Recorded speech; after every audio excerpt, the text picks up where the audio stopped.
Welcome to Ears to the East, everybody. It's me. Hello. And it's you. And me. It's a me. It's me. But it's only the two of us. Awado. Wait, what? Oh my god, my brain is so confused. That's what happens when you have bald, beardy people. We all just become interchangeable. I think that is the stereotype of like YouTubers these days, long form YouTubers. They are all kind of white guys in their 30s or 40s who are balding, wear hats to cover it, have some beard on the bottom, and usually have a niche interest of some kind. Just the looks makes a thing we are into. Oh, I wish someone had told me that's what we were doing. Crikey. But yeah, it's just two of us today. Neon's prepping to go down to. He's prepping to go down to what gig is it again? He said in chat, I completely forgot. Is that Atarashi Gakko? Is he saying Love Bites again? Atarashi Gakko, Broken by the Scream, Love Bites, and I think Lisa also later on. Do you know what really surprises me about the Broken by the Scream thing? So he's going to see them in London, and yet, you know, like on my social media, like, well, you probably don't because no one follows me, but on my social media, like a lot of the time, I'm always like following bands, and if I see a really cool gig, I'll like share it and go, oh, check out this gig. And Broken by the Scream seem to be playing in Tokyo and Japan every 5 seconds, and it's like, oh, they're also in London. And I'm like, is there two Broken by the Screams, or do they just travel very quickly? I think they sometimes actually tour Europe a little bit. I've seen some concerts in Germany, but I actually couldn't make it, unfortunately. I did. Yes. So have you seen them live? You haven't seen them live, no? No, not yet. No. You're the biggest Broken by the Scream fan on this channel. I would assume a bigger one than Neon, at least. And you. Well, yeah, I'm about to say I'm not the hardest one to beat, but big surprise. We always start this off on negatives, don't we? But yeah, no, I mean, just never hugely clicked with it. Although they do regularly play with a couple of bands I really like. I don't know if you've heard the band. Actually, I might have recommended them the other day, but I don't know if you've heard them. A band called Isagasu Eyeshadow. I don't think so. Oh man, I've got to get you listening to that band. Anyone at home, if you haven't heard Isagasu Eyeshadow, check it out. Although God knows how you're going to type that in Japanese if you don't know Japanese. So. Anyway. Yeah, you have to tell me. There's a lot of really cool experimental metal bands going around though and touring a lot. But actually, yeah. I think like Broken by the Scream is a little bit like the Hanabie thing where, you know, you see they're touring in one country, then you see they're touring in Japan, you see they're everywhere, and then you actually have to sit down and put the dates together to work out how they're in all these places at the same time. But it's like, oh yeah, you did. Who knows? You must have done that. You got like your corkboard on the wall. You know. Anyway, talking of just clones. That's why they're so good and it's the instruments. Oh, talking of clones, actually.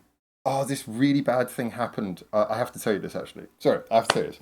So, actually, because we've already clones. Kind of, yes. Right, that's a good setup. We should just put this great thumbnail. Like Howard and Benedikt discuss cloning Yukina. So there was this incident, and there was a post that was put on Twitter because the band I just mentioned, Isagasu Eyeshadow, are playing at the same gig as Hanabie. The two bands are playing at the same gig. Both of them have lead singers called Yukina, and due to what I can only describe as lazy marketing from certain, it's not the official marketing, but there were like online music news presses that were not actually written by people, but written by AI.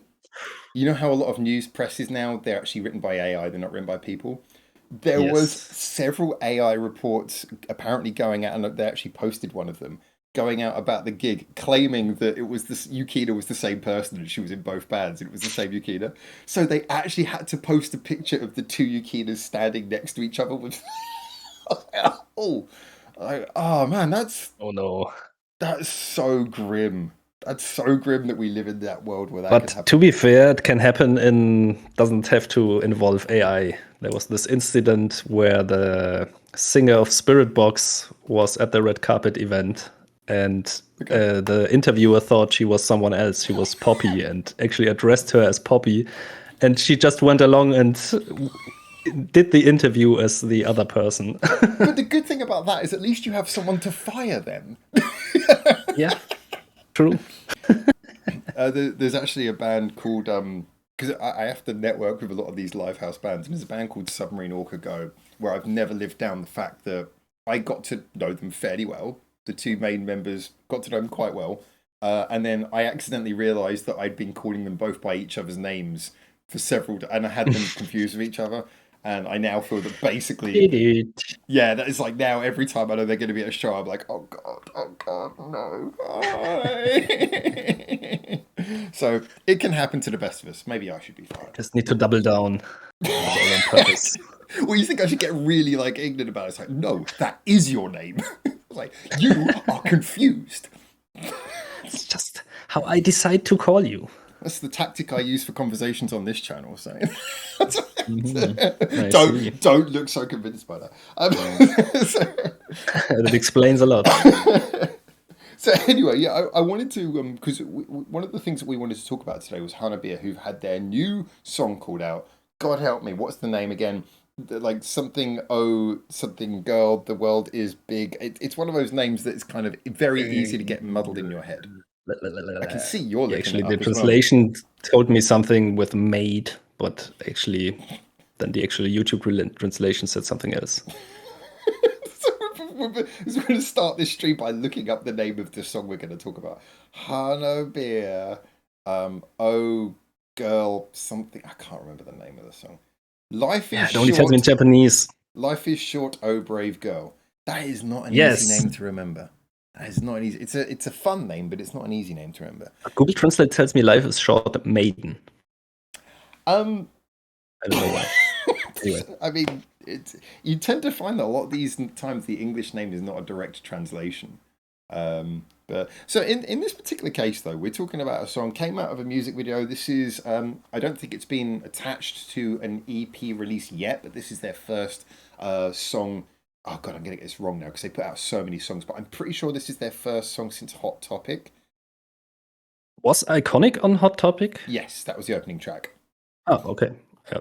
I think they might have had another anime theme tune since then, but this is the thing, they release songs so frequently. Oh, yes, they had this one that's actually quite a fun track.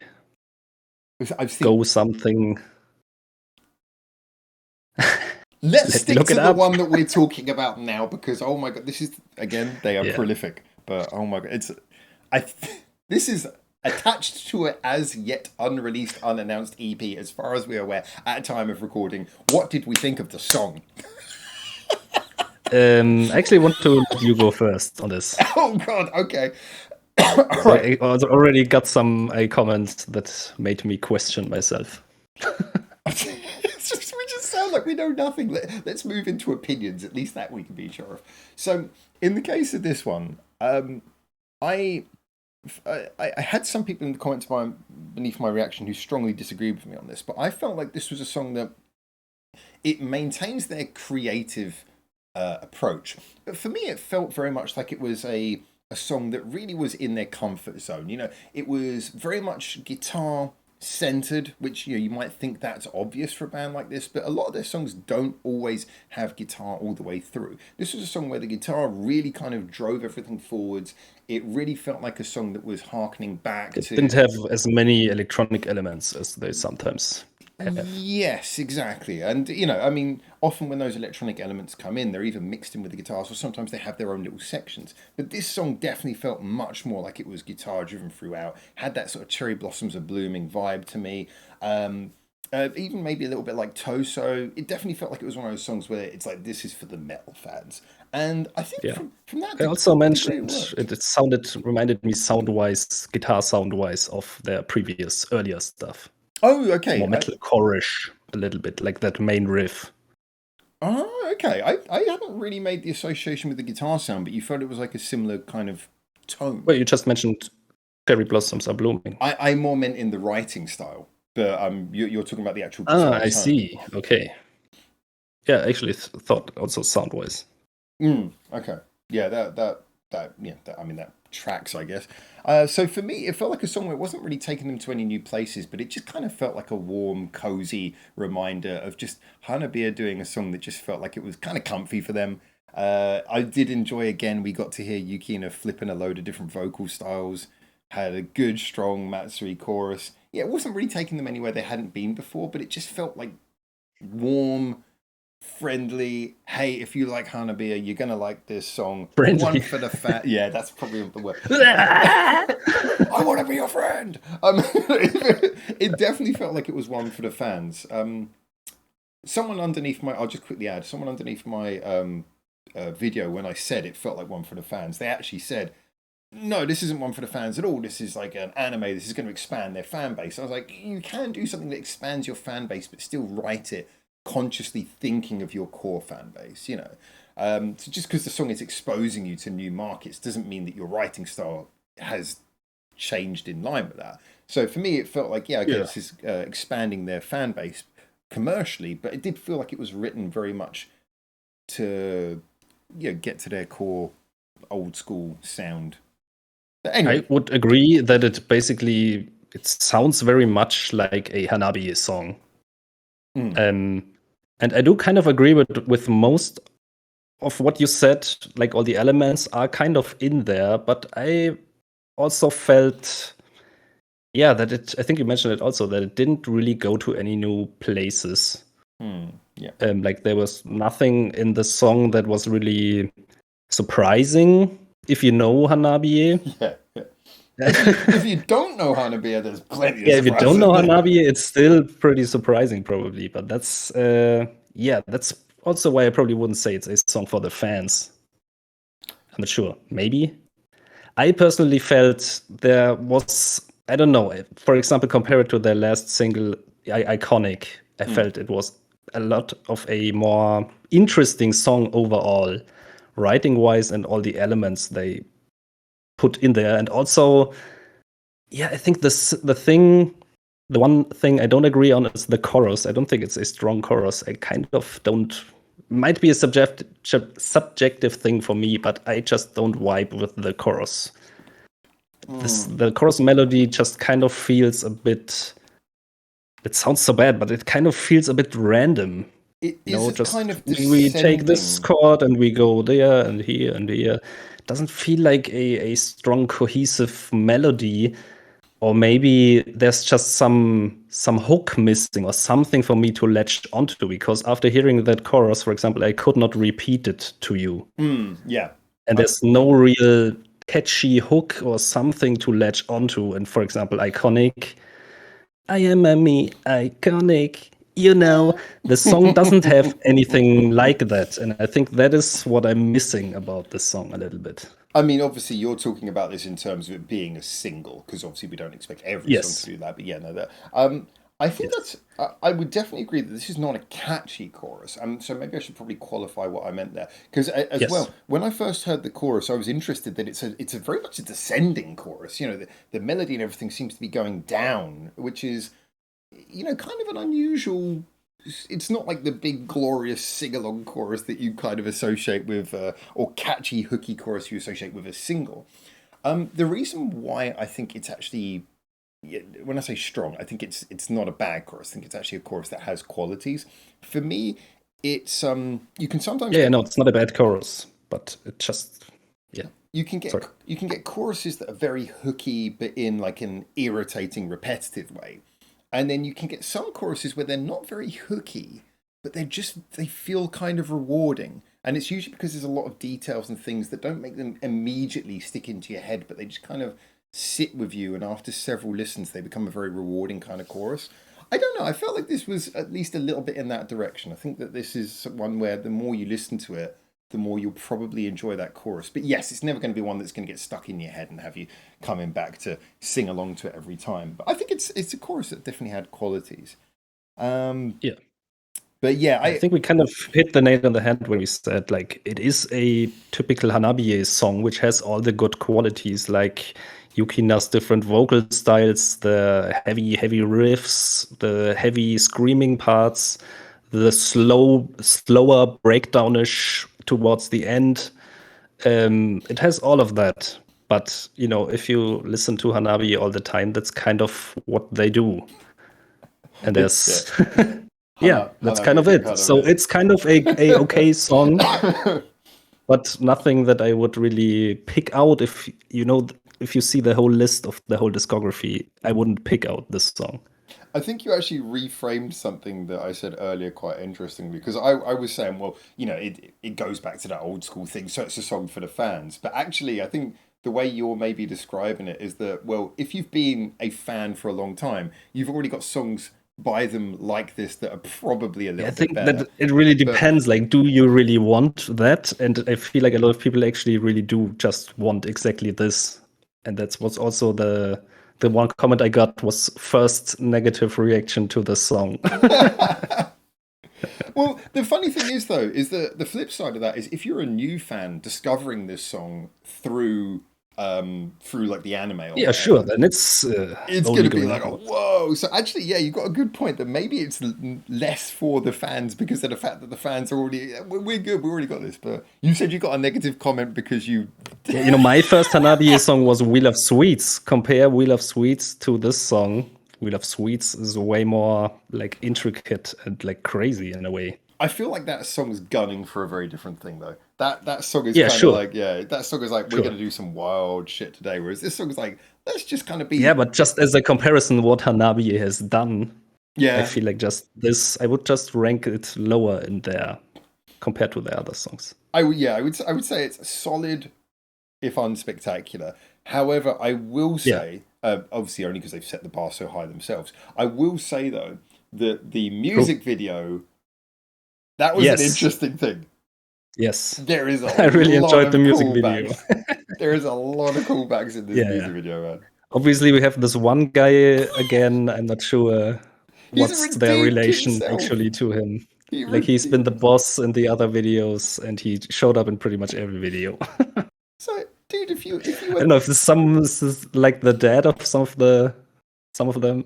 I've heard Like, this. what is the relation to it I've heard this to him? hypothesized that he was like maybe he's related to one of them, but I think the best I've heard is like fan hypotheses, not actual based information. I'm sure someone actually knows the answer to this, but I kind of like it being a mystery. I like the fact that we don't know who this guy is. I think it kind of makes it funny. Yeah. He's just a random dude who's like essential to their, to their music video plotline. Yes.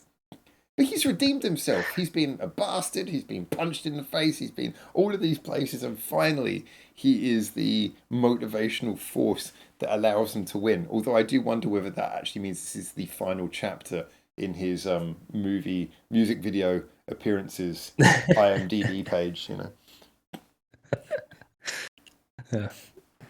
No, but Anything? actually, yeah, really fun video. I'm not sure which callbacks you actually mentioned. I mean, it kind of looked similar, for example, the beginning where they introduce everyone, like which one is it? Tasty Survivor? No, where there are these action figures at the beginning. Oh, yeah. Yeah. I'm not sure which side it is. God, that's actually hard to remember as well. But I know the one you mean. It's not Neat Game. No. It's not Neat Game. It might be Neat Game. Neat Game or Otaku, maybe? Ah, yeah, because Otaku was the one where they did the 3D video as well. Yeah, I think I'm talking about Otaku, but I think, Yeah, it's a Neat Game. Yeah, I know. Yeah. I think it might be, the Otaku video. But yeah, you had that. You had the fire breathing out of Spicy Queen, which obviously is quite a recent one. They brought that back. Quite the brutal video. She's roasting someone. I thought there was something charming about how their initial attack was kind of like, and then they just turn into these brutal, fire breathing, electricity firing, drumstick wielding maniacs. And I thought, yeah, I appreciate that. The ultra training. Yeah, that was cool. It was just charming though, and again, this is one of the things I think people love about Hanabie so much is that they're charming. It's heavy, it's got all of those intense factors, but at the same time, you're kind of having fun with the band. They're not standing there looking they are not really taking themselves too serious, or like their music isn't really meant to be serious. Yeah. I mean, you can see it that way if you want to, and you can put it on like serious in a musical way, sure, but not like in the how do you say that? It's not like emotional, serious music. You know what I mean? They're not stuck up their own asses, is the phrase. Yeah, that's the phrase I would. The purpose is having fun. Yeah, they're entertaining. Yeah. Yeah. So overall, this is good stuff. But So Hanabie are just so prolific though. They're just producing everything every 5 seconds a new song comes out. I think that's kind of their Yeah. MO. And that's why also I don't really mind having one song that I don't really vibe with, because I know the next one will probably be that again. I, I, yeah, I kind of almost appreciate it because the minute they put out a song, if it's one way, you kind of know that the next song will be a different way anyway. So it kind of means it's like, well, okay, this one was maybe not so much what I was looking for, which means the next one I'm probably going to love because you just know that they Yeah. don't put out two identical songs one after the other. That's actually part of the fun of their music. So Yes. talking of that though, sorry, Ooh. let me just die quickly. Coughing about that. Coughing about Yeah. dying about that. Well, actually, no, I haven't got a good segue for this, but I just wanted to move on to something else I wanted to mention as well. Actually, as we got everyone here, and I'll put this into the Everyone? No, we don't have everyone here. No, I mean everyone is watching. Yeah, no one's watching. I see. No one's watching. Yeah, so at the current moment, we're actually doing a little bit of thinking on Ears to These because Benedikt, you've recently taken on a little bit more work. You are an increasingly busy man, although I know you're making lots of time for the Ears to These. I know that Neon's got a lot of busy stuff going on at the moment as well, which seems set to increase. And we've kind of had a discussion between all of us. We are thinking about looking to maybe trial some people to come and join us on the regular rota, to come in, join us on episodes, and we want to get people who really match So the team. we can provide you with constant content. Yes. So you don't have to worry about us like not being available or something. Just that no one's there. You don't have to watch our ugly faces all the time. My ugly face might be there all the time, so I might have actually just put everyone off with that. Maybe. But And put like a beauty filter on. Be a sweet Korean woman. Just with this voice though. Hello everybody, welcome to Ears to These. That will be AI translated to German, and then we're good. So we were watching one of our videos back recently with the German dub on there. I tell you, it's no. That is hell. That's the devil. I just love the fact that it turned you back. I even watched German. myself AI translated into German. Man, that's not right. Doesn't sound right. It was just so cool. Oh man. I'm going to be doing a channel on my soon. I'm going to be doing a video on my channel soon, which is going to be in Japanese, and I very much want to wait for the dub to get the English dub to get made by YouTube, so I can watch the English dub of me. I'm looking forward to that. By which I mean, oh God, no. But yeah. So we were looking for people, hopefully, who don't have to be dubbed, who can join us, maybe. Yes. And maybe become part of the regular rota. So like, if there's a day when, as seems to happen more and more, where maybe it's just me available, then we'll have other hosts who can join in. If it's like just me and Benedikt, then maybe we can have a third person come in. But just some regular people who are around. We're not looking for more in general.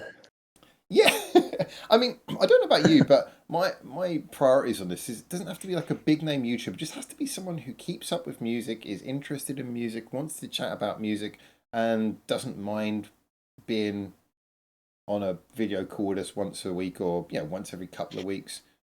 With the likes of us. Yeah, I was about to say we are the biggest negative of this. It's like, oh, podcast, that sounds great. Who am I with? Nah. But yeah, we just want to kind of find people like that. So as there isn't really big specifications, we're just putting it out there. If you know someone, it doesn't have to be a YouTuber. It could be a YouTuber. They could be someone who works with radio, could work with anything. Just someone who you think has a general interest in Japanese music and would like to maybe just get on a podcast and chat once a week about songs that have come out. Let us know. We would be very interested to see. Give them a try. And hopefully they'll enjoy it. But there you go. Just putting that suggestion out there. What do you think? Anything to add to that, Benedikt? You don't mind. No one's going to take your job. We don't pay you. One question. What if someone from the band that shall not be named will show interest? Well, what I'll do is I'll invite them onto the channel. I will let them present episodes on their own. And then I will copyright strike every single one of them into oblivion. I'll send lawyers after them, the whole thing. I will. I'll make sure that I'll make sure that they feel it. I see. Now, well, like I say, we want people who are capable of holding a conversation. Anyway.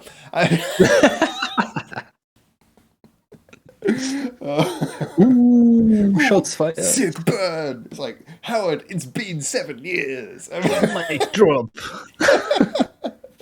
Yeah. No, that's not happening. And yeah, we've been discussing this quietly in the background, but we're interested to try things. Anyway, trying things. Let's talk about the next song that we wanted to talk about today. How about let's have a little chat about Aina the End, actually. Because Aina the End had a new single out. Let's look up the name again. Something about blue stars. Blue Shining Star? That's the one. Blue? I got Isn't Blue Shining Star? Oh, I thought you checked. Don't make us look crazy. Don't make us look crazy. Yes, Blue Shining Star. Is that I the was sound correct. you make when your brain is working? It is correct. Okay. Blue Shining Star. I got 2 of the words right. You've got 3 of the words right. So between us, we're most of the way there. I'm going to let you go first on this one, therefore. Well, okay. I have to say, I don't have a huge experience with Aina the End. This, I think, was my 3rd song, to be honest. Okay. So I don't know massive amounts of her music, but still, this was very surprising and very different from the first 2 I heard. Because this was basically a purely electronic track, which I just didn't expect. Because songs before, they had very intricate like instrumentations and guitar and all of that. And this, still very intricate song, and I actually really enjoy the song. But yeah, a very different feel on it. Also, her vocals, like the very start of the song, her vocals sound so low. I was like, is that actually her singing that? Because that sounded really kind of weird. Like, could have been like a male voice. Yeah, like, who's the dude? Yeah. This is like Aaron the End. Adam the End. Aaron the End. Oh yeah. No, but actually, yeah, so far I'm really enjoying everything I heard from her. Like her vocals are really, I don't know, really expressive. She has that certain timbre about her tone that you immediately recognize it's her. Yeah. Yeah. And also the music video, very artistic. All of the music videos she has, like it feels like a theatrical performance. Oh yeah, she's definitely a theater kid, like 100%. Yeah. She is theater kid through and that through. really comes through in the videos and like her dancing, like it's very expressive. I always kind of said that the thing that gets me about Aina the End is that she's always perched on that fence between if you've got like this really cool voice, you've got these really cool pop songs, you've got these really artistic ideas, but if you just go a little bit further, you could fall into pretentious theater kid territory where it's like you're just on the edge, but you're saying it is on the border, yes. But I will say I've always liked that because I think she skirts that line very well, and most of the time, a lot of what she produces is absolutely superb. I think there's varying results. Some of her stuff I've enjoyed more than others, but I always kind of have a respect for her work ethic. I think she's fantastically creative with what she does. So would you say this electric direction is something new for her, or is that something common in her music? It's not.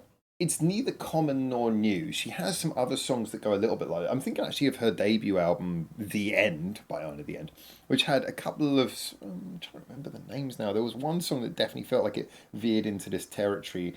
And she does have occasional moments of doing this. But this was a song that was produced solely by... There was a single producer, and he was like the beat maker producer, like he'd get on like a R&B or rap song. You had like a beat maker producer guy up there. Which is why I think this song was very much about like having a stable beat and kind of a stable rhythm and a stable tone. I just want to ask you before I go too much into it. So, this was probably the 3rd song you've heard by her.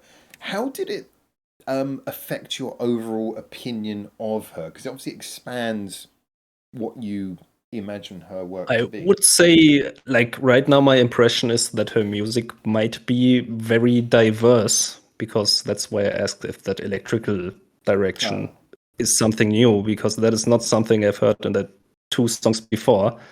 So I could assume like she has all kinds of different stuff.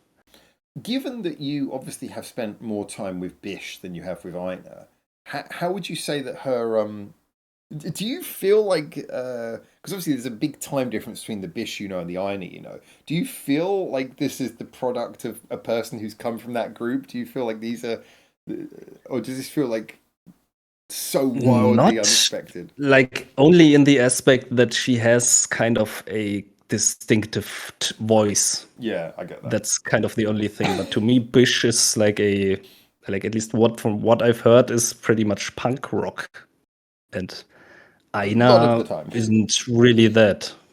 I think that the one thing that seems to be the case for both is that both definitely have the flair for the dramatic, the kind of cinematic, big, oh, here's lots of strings, here's some drama, here's some crazy things going to happen. Like the last song by Kind Aina. of, but for example, like Killer Bish, the album, which is the one I listen to most, to me, that's a lot more less, well, a lot less serious and like just feels like, yeah, a fun punk rock album in a way. I mean, it has its serious moments, but like overall, I feel like the tone isn't nearly as serious as Aina's.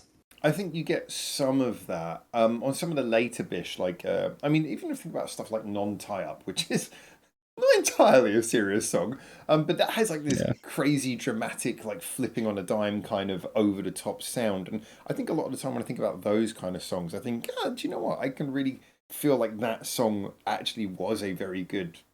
That would have been one of those songs where it works best because it's a Bish song. But if Aina did perform that solo, I think it could work. But okay, that's interesting. I just wanted I feel to. like Bish has more good vibes about them. That's one. So I'm kind of thinking more about where the Venn diagram crosses because yes, they do have very different Yeah. aspects, but I think there is a Venn diagram crossover Yeah, between there are Ina's some and overlaps, that is true. I think there's But I wouldn't necessarily think Aina is in any way connected to Bish if I wouldn't know. that's fair enough. Yeah, no, that's fair enough. I guess that's where my mind was going with that. Yeah. I got to be honest, because with this latest song, um, I yeah, I did a reaction which I wasn't sure if I was going to upload it because I listened to it and I was like, do you know what? There's nothing inherently wrong about this song, but I was like, I found it very dull. It's maybe a bit like how I feel about the Hanabie song.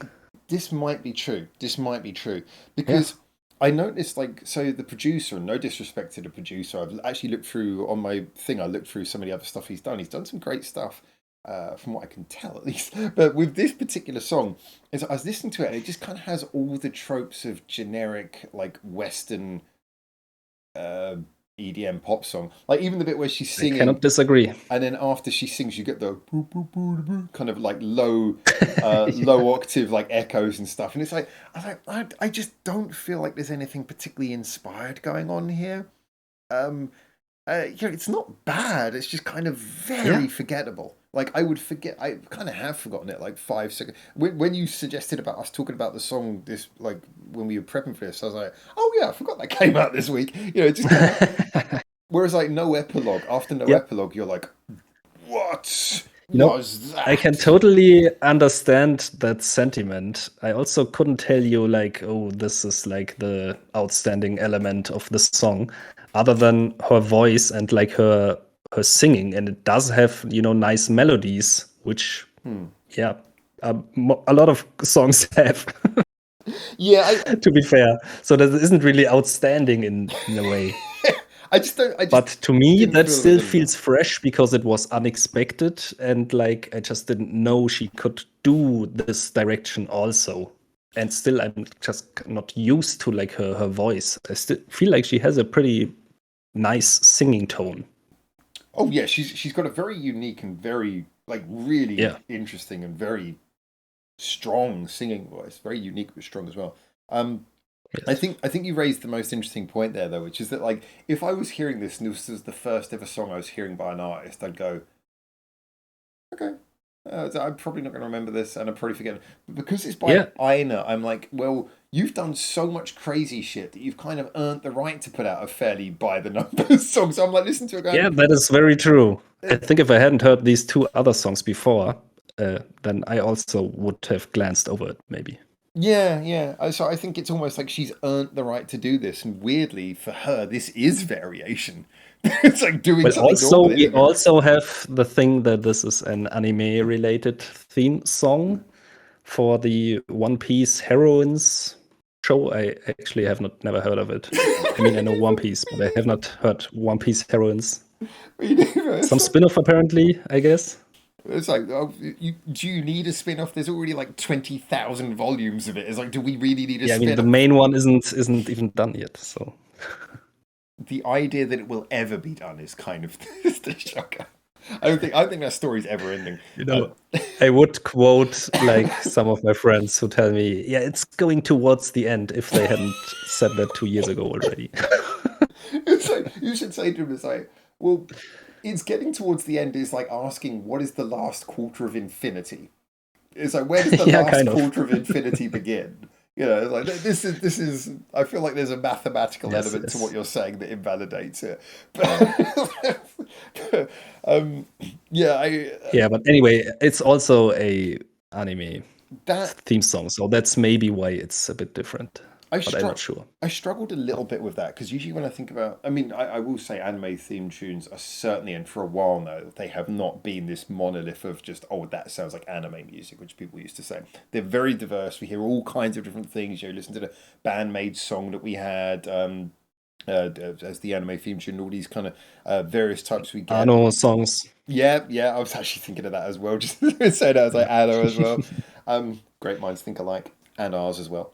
But the thing is that in this case, I was listening to it. I was like, I don't know. I was thinking, does this work as an anime theme tune? And then in my head, I thought, well, if you just cut 1 minute out of this song, like a 1 minute intro, then you'd lose the kind of repetitive, slightly aimless aspect, and it would just sound like a very atmospheric 1 minute of like, oh, here's a cool voice, here's an atmosphere, and then 1 minute it's done.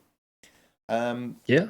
and I think actually, yeah, as an anime theme tune, although it doesn't to me feel like a theme tune, if you cut it down to 1 minute, actually that would probably I be mean, the best way to digest it. Just yeah, that might be punchy, true. immediate, you know?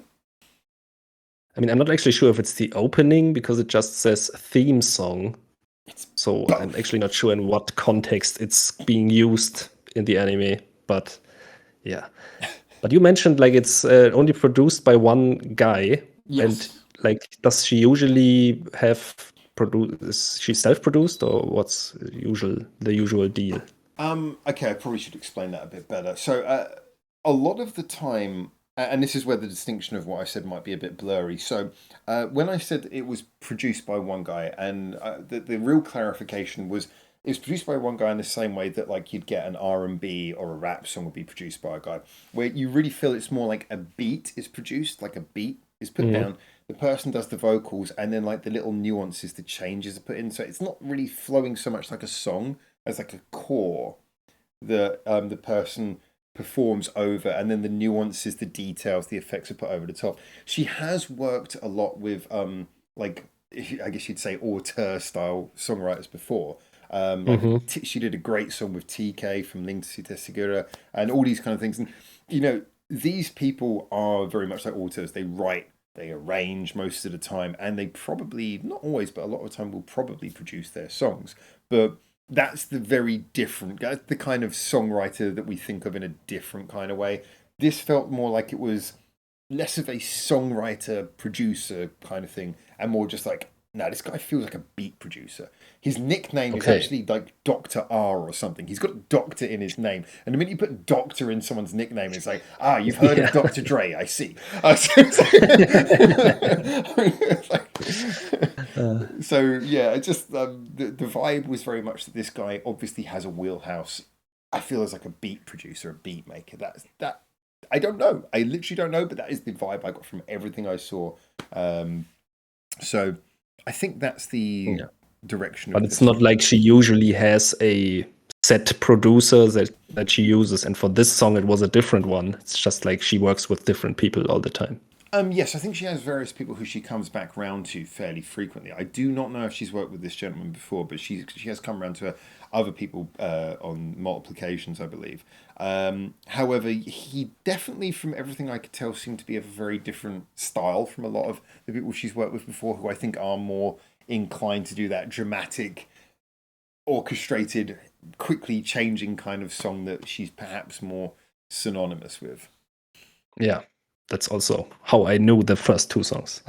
Yeah, so I think those first two songs are probably a better indication of what she does overall, but I would say most of her music's pretty unpredictable, so it could be anything. I mean, that's always interesting. That's most of the time what keeps me to an artist. Yeah, I think that applies both for Bish and for Aina in very different ways, but I think that applies for both of them. So, yeah, if you enjoyed Bish, Aina's a very different proposition, but I suspect you'd enjoy her as well. So go listen to more. Definitely, actually, I'd say just because it's such an interesting listen, I would recommend to people go back and listen to that debut album, The End. It's a very weird little album. It almost feels like it's a palette of ideas. Like there's not many songs on there that feel like singles. There's just like lots of little things that feel like, oh, here's an idea, and the songs I seem to remember are all very. So I would say less a cohesive album than more an experimentation. No, it is a collection. It is a weirdly cohesive album. It does work. But the songs all feel like they blend together to produce. It feels more like it's an album than a collection of songs, you know? Okay. Even though each song is giving you like a different feeling. Yeah, it's a really interesting album. It's one that I don't listen to enough. Even though it has the wrong name if it's the debut album. I think it should be the start. I think that's the drama kid. The drama kid, the theatre kids being edgy. So my first album is called. I see. So if the start ever comes out, we should be worried. The beginning. Oh well. Damn it, that was it. No, she'll probably have the beginning will come out, and then like several years later, she'll have an album called The Middle, and that'll be the end. I see. That's a good way of getting out of it. Well, the middle is actually just the middle. The middle will be called The Beginning. So she'll have the end, the beginning, and then the middle. The in between. Wait, we're not getting paid to be her like marketing advisors, are we? Because I feel like we're onto such solid ideas here, and we should be charging for this. I see. Anyway, basic thoughts on this. I think this is a song that adds something to Aina's personal collections of songs. I think it's nice enough, but pretty forgettable. But like I say, it works because Aina's doing it, so it's something a bit different. And I think, yeah, if you snip it down, it can actually make quite an interesting little theme tune. But not a song that I would especially come back to, and certainly not one I would use to showcase what Aina's about. That I would sign. I would say I would come back to this song, but I can totally understand why someone would feel that way. Because I do agree it doesn't really have any special standouts, but I just really vibe with the atmosphere. Yeah. And I like the melodies. All right, so but that's a very subjective thing. It's a good kind of subjective, though. I think it's nice. Yeah, I'm actually kind of glad you like this one, actually, because I was unsure with this one. I know you've got I always remember your love of future funk, and although this is not future funk, it just always kind of reminds me that you do have an interesting soft spot for kind of like music with a like a mellowed out electric vibe. So I delved in quite a bit different electronic spectrums, not just future funk. No, it's just because that's the one that always stuck in my mind, because I was always really surprised when you told me that. That's your opportunity to make the bridge to focus. I was working my way to that, but actually here's what I'm going to do, because I've got a cup of coffee on that sideboard and I'm going to get it. So while I'm going to get the cup of coffee, I have to take my headphones out. So I want you to introduce the song we're about to talk about while I go grab my coffee. Okay. So everyone, we will now, as Howard's getting his coffee, talk about the latest Kyary Pamyu song, Focus. And also maybe a little bit of controversy surrounding maybe not the song, but like the artist in general.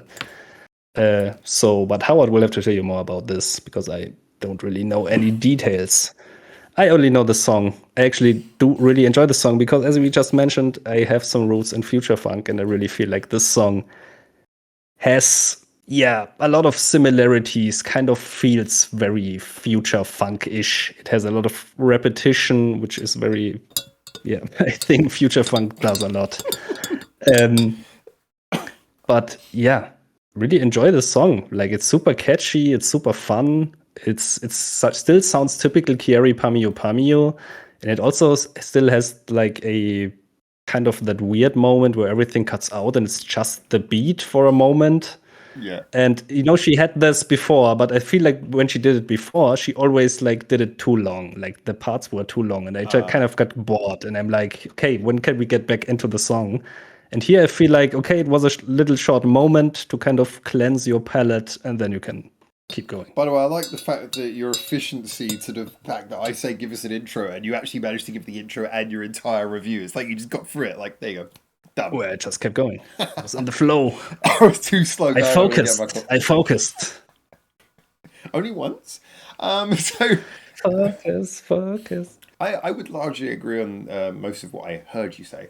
And I do think that this is a song that it was interesting that it was so concise. Like you say, it doesn't get overly dragged down with trying to be too long. It's actually quite punchy as it changes. It has a good catchy chorus, has a lot of the familiar sounds. But the one thing that really kind of struck me about it, so the producer, Nakata Yasutaka, who's obviously very famous for both Kyary and Perfume, he did the theme tune. I think it was used as a theme tune, but it was the marketing song for the movie Exit 8, based on the video game. And that was the Piki song, which was noticeably quite creepy. It had a kind of a creepy, it was like a... It kind of had that dance vibe, but it had like a slightly creepy edge to it. And I was listening to this and I felt, do you know what? Since the early days of Kyary Pamyu, like Nakata Yasutaka's just got a little bit of a taste for the creepy. And I was listening to it, I was like, this song does have a slightly unnerving, creepy vibe to it. It's like something about, it's like just the way she's singing and some of the repetition and some of the little bits of reverb. I was like, if you put this alongside like the first 3 Kyary albums, I think this one would feel just a little bit more subliminally creepy. It felt like it had a weird extra depth to it. I don't know whether it was partly the video helping with that, because that video is I feel like creepy. The video definitely helped with that, because all the time the zoom and the weird stuff on her teeth and all that. There's some weirdness going on, definitely. But kind of to me, what you describe. I'm not sure if I felt the same about the song, but to me, what you described totally is like the Kyary Pamyu vibe. That's interesting. Isn't that the whole the video that made her famous, where she's like super cute, but like she's puking a bunch of bats, the eyeballs and stuff coming out of her mouth, yeah, or eyeballs. I mean, that is exactly the thing. Like, actually, like cute, but with like some weird creepiness in. So I would maybe. Oh. What's going on? Sorry, just a little bit of a freak. You're back. I got it. Sorry. Oh, I see. Sorry, it's just because we're recording this on my end, it means people will see you freeze rather than me, which just prolongs the amount of talking. It's not my internet. No, it's probably not, because I'm in a hotel. But there you go. People still see me because it's recorded on my computer. But the funny thing is that you are, I mean, again, you're right that she seems to always have had this innate focus on the creepy. But I felt like if you look at stuff like Candy Racer. Well, I mean, if we do look at that earlier stuff like Pom Pom Pon to get like the maximum contrast, I think that songs like Pom Pom Pon, it was weird because it was the juxtaposition. It's like, this song is so cute, but she's puking eyeballs and bats. And it's like, that's just so unexpected. Whereas with this song, I felt like the slightly creepy video and the song, they actually felt very much in line with each other. There was a nice, consistent kind of balance. It felt like, do you know what? The visuals in the song didn't feel like they were like a weird juxtaposition. It's like, no, they felt very much in line. So I think this song... But like, I just kind of want to... I just find it very interesting, because I didn't really get so such creepy vibes from it. Like musically speak, like the video, I get it, but like musically speaking, what actually gives you those creepy vibes? Because it's actually a kind of a cute, fun, catchy song, wouldn't you say? I think I really thought about this a lot as well myself because unfortunately I haven't really listened to it enough times to really sort of super analyze it. But I did think about this a lot because I couldn't help but think when I got to the end, like, why? It's not that different from any other Kyary Pamyu song. And I think a few things came up. This kind of has it almost has a creepiness like not a jukebox, like a little music box playing. In that Yeah, yeah. it's playing a cute song, it's making a cute sound, but it's just something a little bit strange about it. And so I was kind of thinking a lot about the subtleties. I think a lot of it with this is it's a lot of the spaces. This song does have a lot of little spaces where there's room to breathe and notes are allowed to linger a little bit more and lines that Kyary says are not sort of enveloped in the music. So she's allowed to kind of chant in your ear a bit more. Focus, focus. And there's almost something a little bit more tactile about it. It feels a little bit different, but I think it's very subtle. And I don't think it's so much a deliberate decision. I think it's just the way that Nakata Yasutaka's production has evolved. I think he's evolved slightly more towards this slightly more, I'm going to use the word tactile, tangible, this feeling where it's less kind of pop and it's more got an atmosphere slowly bleeding into it.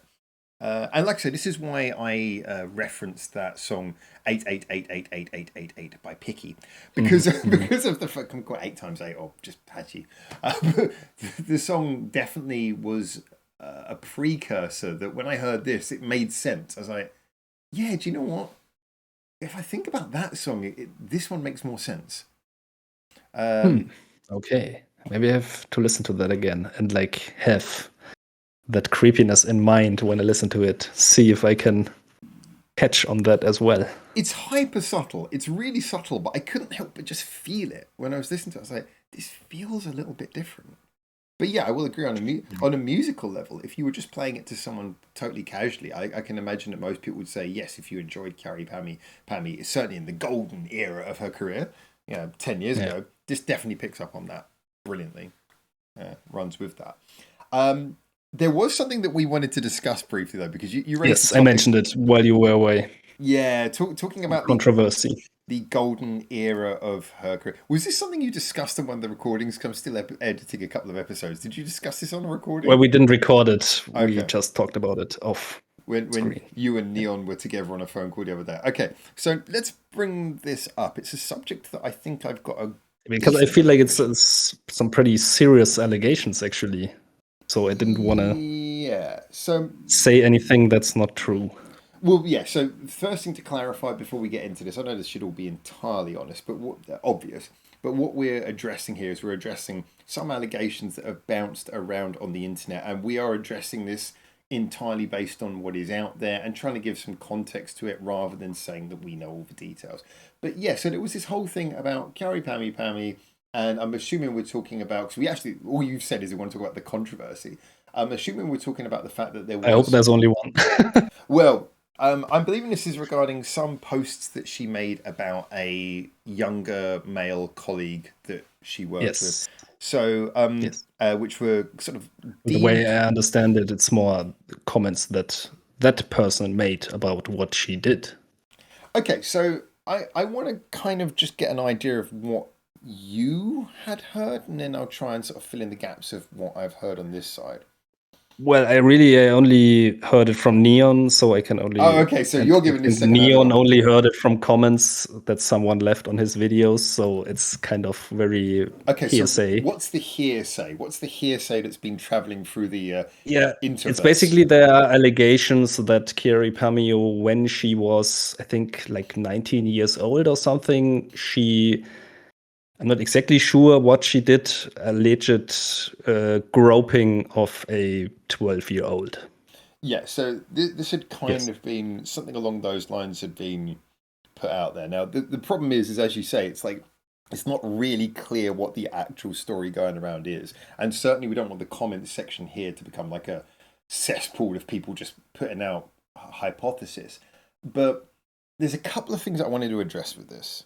because first things first, a lot of stuff had been commented on the fact that she did actually make some rather public comments on social media where she was talking about like stuff like, oh, he's so cute, I hope he never grows up, and stuff like this.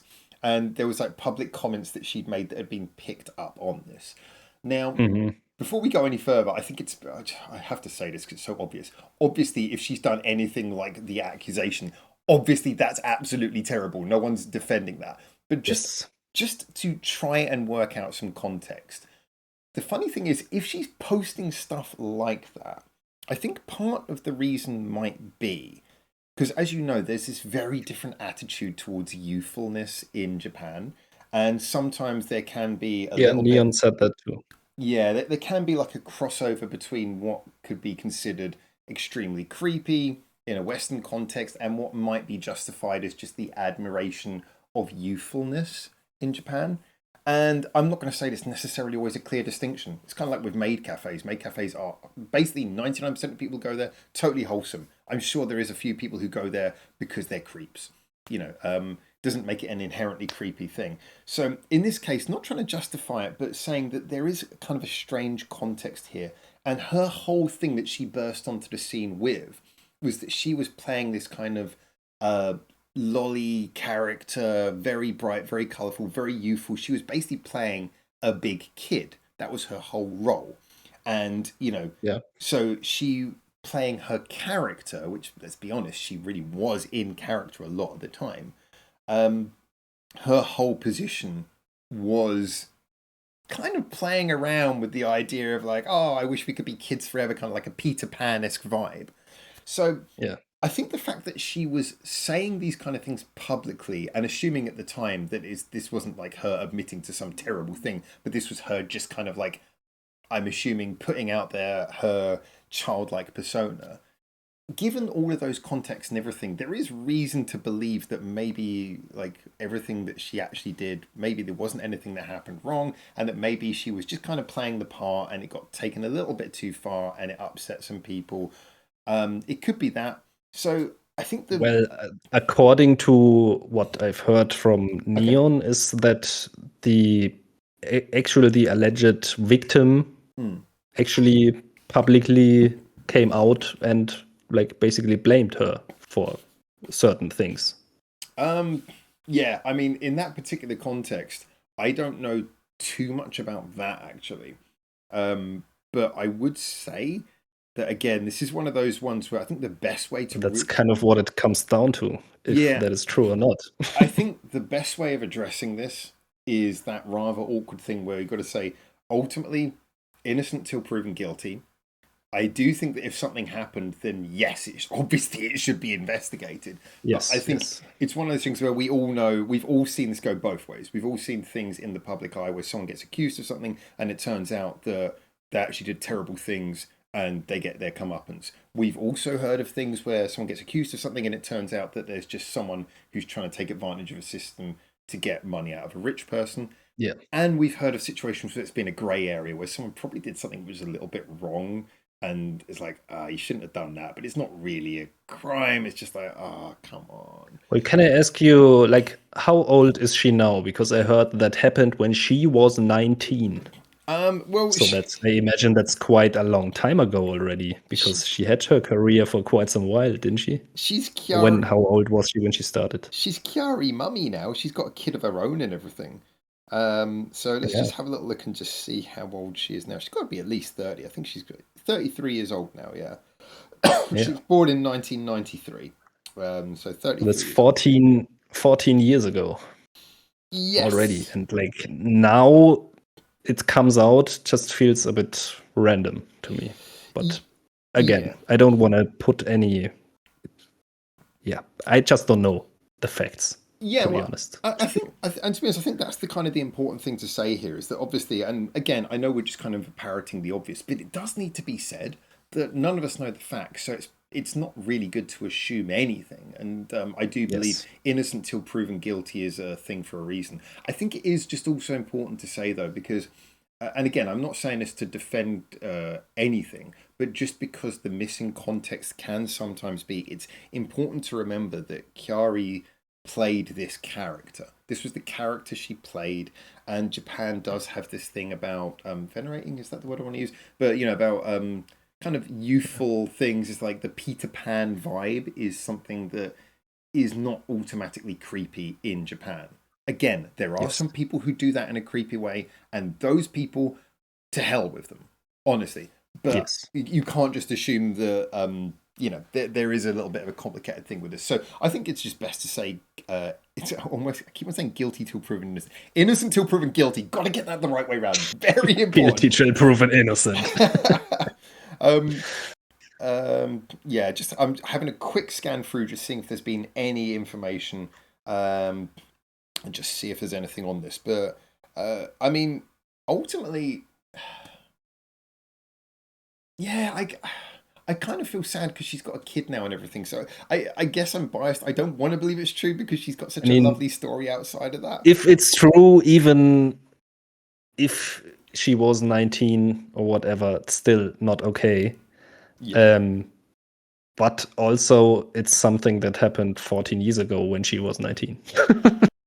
Well, the funny thing is obviously if she's doing inappropriate things when she's, I mean, if she's 19 and the kid's 12, obviously she's older. Like at first I was thinking like she at her current age did things like that. Okay, this is really important. This is very important.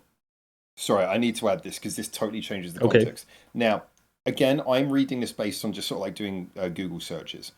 But it says here there have... Okay. So I'm just going to read here. I actually typed in, have there been any direct accusations from the victim? And it says in block capitals, no, there have never been any direct allegations or negative claims made by the dancer. No accusations. The dancer has never come forward to accuse Kyary of any inappropriate behaviour or misconduct. This is why this kind of came as a bit of a surprise to me, if I'm honest with you. Okay, so where does that come from?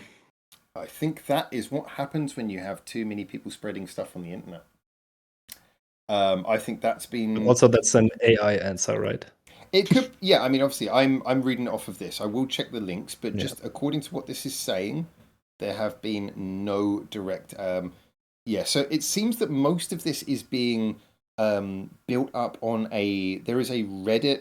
I'm not going to say the name of it because I don't want to cause like any of that. But there is a Reddit which seems to be where most of this is coming from. It seems to be a Reddit where people have dug up stuff. I don't know if there's more, but I'm just checking the sources on this response. Mm-hmm. Now, obviously, I do think that it's been confirmed that there were these posts that she has subsequently deleted. I think that has been confirmed. But it does seem... so positive, it says, rather than expressing any victimization, the dancer has publicly maintained a friendly, supportive relationship with Kyary, describing their bond over the years as resembling that of close siblings. Well, there you have it. This is exactly the other side. So we just don't know what's the actual facts. Do you know what I think is really interesting about this? I think we just real time had an example of what happens when... you get these kind of things happening there. I mean, I don't know if this is 100% true. But the thing is that's what I mean. We just don't know. It is amazing. That's why you need to be careful with like what you spout on the internet. You cannot just pretend that it's true if you don't know the facts. Yeah.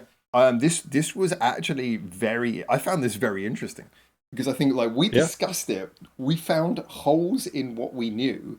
We looked it up. We found more information. Wow. Now, obviously, this still leaves us in the same situation where we don't know 100% what happened. But if this is just like... So, let's take one hypothetical example. If this is just people online found some tweets from Kyary that looked creepy because she was talking about a young colleague, she deleted them because she kind of felt it was inappropriate in retrospect. And then the rest has become a maelstrom of people suggesting stuff.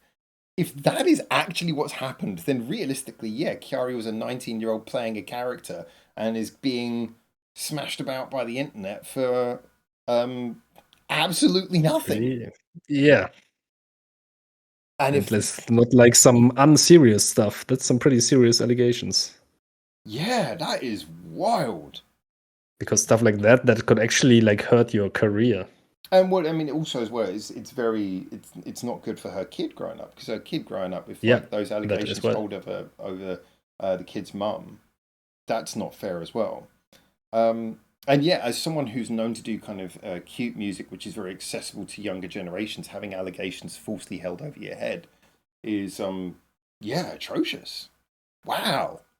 Wow, we learned something today. I'm glad. I'm actually really glad. I thought that was a very interesting thing that we just found there. But I would now, I mean, we don't know all the facts, but I would say if that is true, I'm going to veer towards the fact that 19-year-old does something a little bit irresponsible, gets in a load of trouble, Yes. context, cultural context missing, reality distorted by the internet. Someone gets accused of something they didn't do, and if you have any like solid proof, then okay, I will believe you. But otherwise, I'm gonna stick to innocent till proven guilty. wow. Wow, that was genuinely interesting. But there you go. I think we all learned something here today, didn't we, internet? Didn't we, people on the internet? I like it. It's probably during this there was probably people chatting in the comments like, no one's accused her of anything. What are you two talking about? It's like probably everyone in chat's now like, oh, Yeah. they finally fucking worked Why it are out. these guys spreading such hate? These fucking haters finally worked it out. They said they liked her song, but really they're just haters. We're just getting roasted in chat. Do you know what? I think actually at the beginning of this segment, I'm going to have something on the screen come up, just say like a countdown, time till they work it out. It's just like a counter just on the screen. Yeah, please do that. I think I'm going to have to do that, just so people understand. But yeah, no, that was really interesting. That was really cool. But I mean, if anything, I'm actually feel a breath of fresh air, because it seems that the artist we love hasn't actually done anything really to be concerned about, just a mistake whilst young. And it also seems that a serious crime maybe didn't happen, which means we have one less evil thing in the world to have to weigh on our consciences. So what a great way to segue us into our next subject, which is next week. I just want to say next week, like the Epstein files get released and like Kyary on there. Like, damn it. So let's talk about Kyary's private island. No. Yeah, no, I'm genuinely glad. I say with evil people like the one you just mentioned, having been in the world at one point, it's good to know that there's less evil people than we thought. But yeah, so on that topic, I did want to move on to actually. Okay, so we had a list of things we were going to discuss today. We've done the Kyary one. We've done the Aina one. We've done the Hanabie one. It's just the one other one left, isn't it? Am I right about that? There's KOIAI starting over. All right, can we just can I get one thing out of the way first of all? Because I know if we post videos about KOIAI, I'm aware that KOIAI fans tend not to quite have the highest level of chill. So I'm just I'm just going to throw this out. Really? Have you not read our comments in the past? So I'm just going to throw this out there first of all and just say, okay, so I completely forgot the release date of the EP. I genuinely did. There's been a lot of things going on in my life. If you've been following my channel and stuff, you'll know that. I just knew that Reboot the Abyss came out. I was like, cool, I did a reaction to that. I was like, cool, Reboot the Abyss is out. Can't wait for the album. And then I didn't actually realise that was the release single. So the actual EP came out at the same time as the single. So when we started this recording, like Benedikt's like, oh, so what did you think of the album? I was like, well, just Reboot the Abyss came out. He's like, no, the whole fucking thing's come out. I was like, ah! So, yeah. For once, I listened to more than Howard. My bad. Or like something he didn't listen to. Let's say it like that. Yeah, do you know what? And the funny thing is, all the way throughout my reaction, I was talking about, I'm going to be really interested to know how this fits into the album, and I was saying all of that, and no one picked me up on it. So, I don't know, maybe people just weren't listening to me because they didn't care what I was saying. So like, actually, it's not an album; it's just an EP with 5 songs. So you heard all right, 2 of 5 songs. It's getting more of that. So today we're just going to talk about Reboot the Abyss. We're just going to talk about that song, that video. Let's focus. Yeah, we can talk about the first single as well. Or did you already do that last week? Did we do that? Haven't we? I think we did that a couple. I wasn't there last week. I don't know. Oh fuck it! Let's talk about the whole. Let's talk about both those songs then, but not the other 3 songs. Yeah. Sorry, I can give some impressions. Just every time you know something I don't, just go, wow. All right, well, Where do you want to start? Do you want to start at the beginning?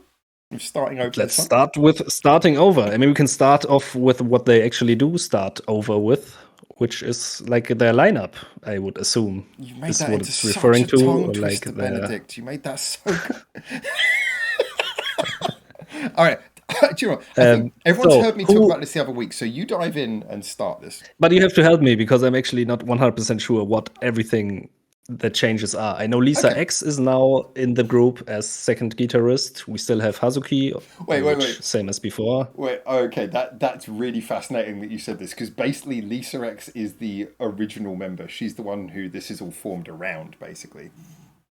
She's the core of KOIAI. I mean, okay, people might argue, yeah, her and Hazuki, but like who was missing then before, because there were only 4 members before. All right, I'm going to talk you through it. Yes, please. KOIAI fans. Embarrass myself more. KOIAI fans, watch as I redeem myself. Just face first into a pit. So basically, the group kind of originated out of the Lisa X band, and I don't know how direct the thing was, but Lisa X and I think it's her father. There's a lot of people, kind of like she's got family. She's got a good team of people around her who've worked on things like producing and such like. And as a result, she had that basis, which is really her basis that KOIAI was built on. I believe that Hazuki was the first member to join, because there's those videos of like Hazuki. Bassist. I thought like her bassist. No, we'll get onto that. This is the interesting thing. All the KOIAI fans sitting at home going, "Yes, not yet, Benedikt." So history time. So anyway, they start off with the 2 of them. They're doing a lot of that, and then actually on a lot of their early albums, their first forays, I believe it was actually Lisa X's dad who played a lot of the bass, which is why there's a lot of root note bass in their early stuff. So I don't know if that's confirmed, but I have a friend who's a very big KOIAI fan, who I believe has indicated that to me.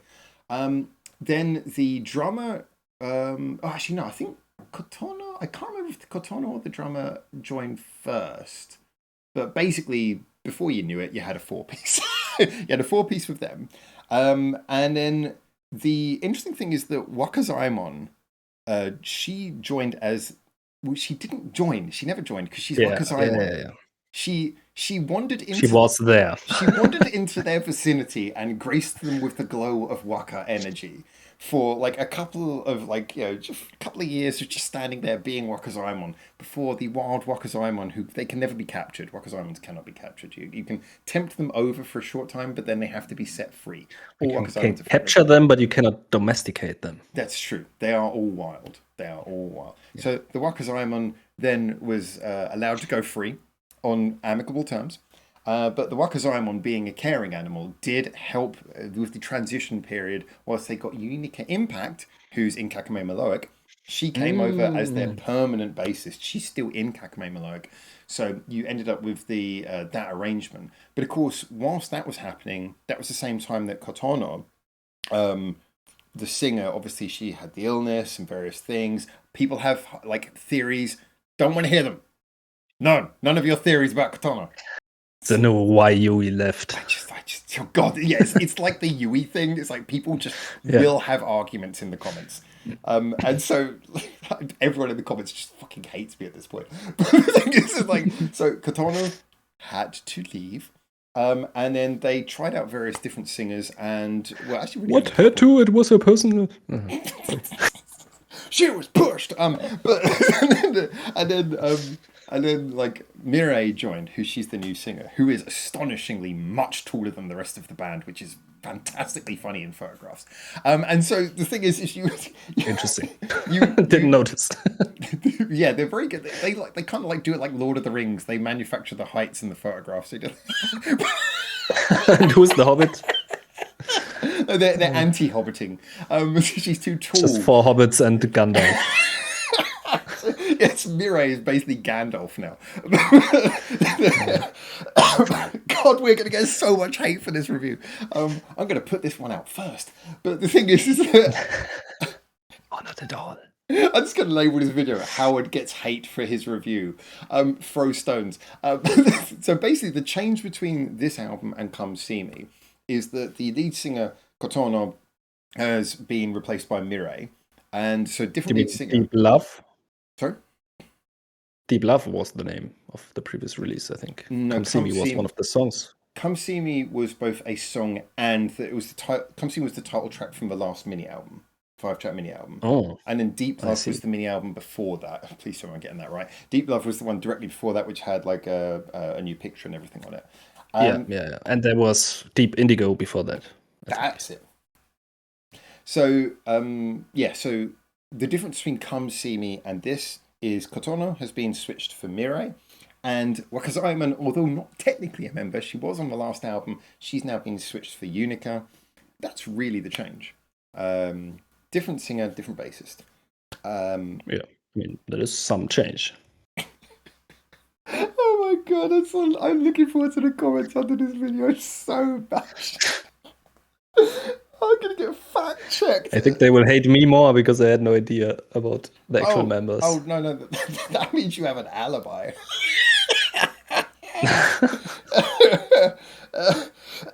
I'm like the one who's supposed to know stuff here, which means I'm just going to get murdered in the comments. Anyway, so we're talking about this band because we love them, despite the fact that we're coming off as a pair of noobs. But let's jump in with this. So, what were your feelings on this? And by the way, you heard the last album, right? I was just checking. I don't actually think I have. I only heard the title track. Oh, okay, so you heard the title track. I heard Deep Love and Deep Indigo. I thought, for some reason, I thought Come See Me was on Deep Love. Okay. That makes sense because it was a little bit confusing when you had title track and everything. But okay, cool. All right, so you've got like a rough framework for the KOIAI sound. Yeah, I know the group in general, or like their style.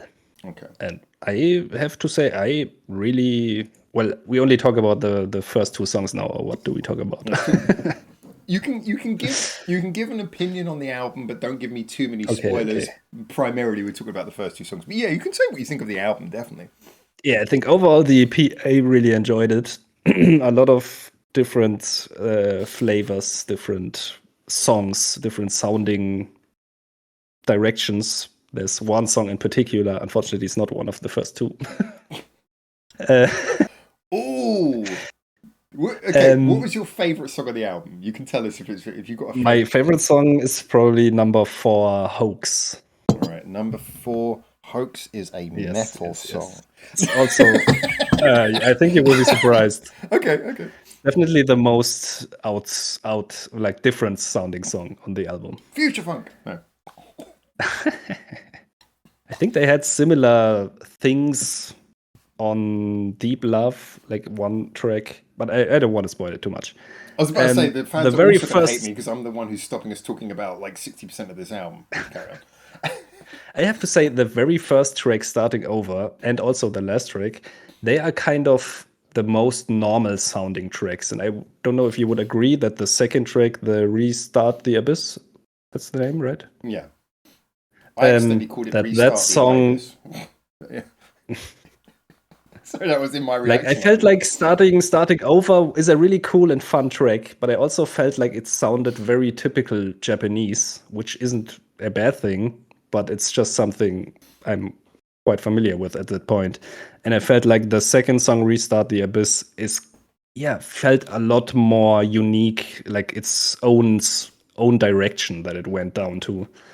And very intricate, very technical, the guitar, like all the instruments, the rhythm section, the guitar playing, and also the main vocalist's voice. Really, I loved all of it. Also found the song to be really dynamic, like the second song compared to the first, Starting Over. The second song, Restart the Abyss, really dynamic, goes from very energetic, heavy places to very slow, atmospheric parts, all kinds of little intricacies in between. Even at the end, you think the song is over, and then it still keeps going and adds like a whole new section to it, which I didn't expect. So yeah, totally love that song. And I like the first one as well, but the first one to me, I'm not sure if you ever played any fighting games, but like to me, the first song, Starting Over, it sounds, the main riff that they start out with and they go to after the chorus, just sounds one-to-one to me like a fighting game, a pick your character screen music. I'm gonna have to go back and listen to it with that context. I can really, when that comes in, I can imagine the voice. Choose your character.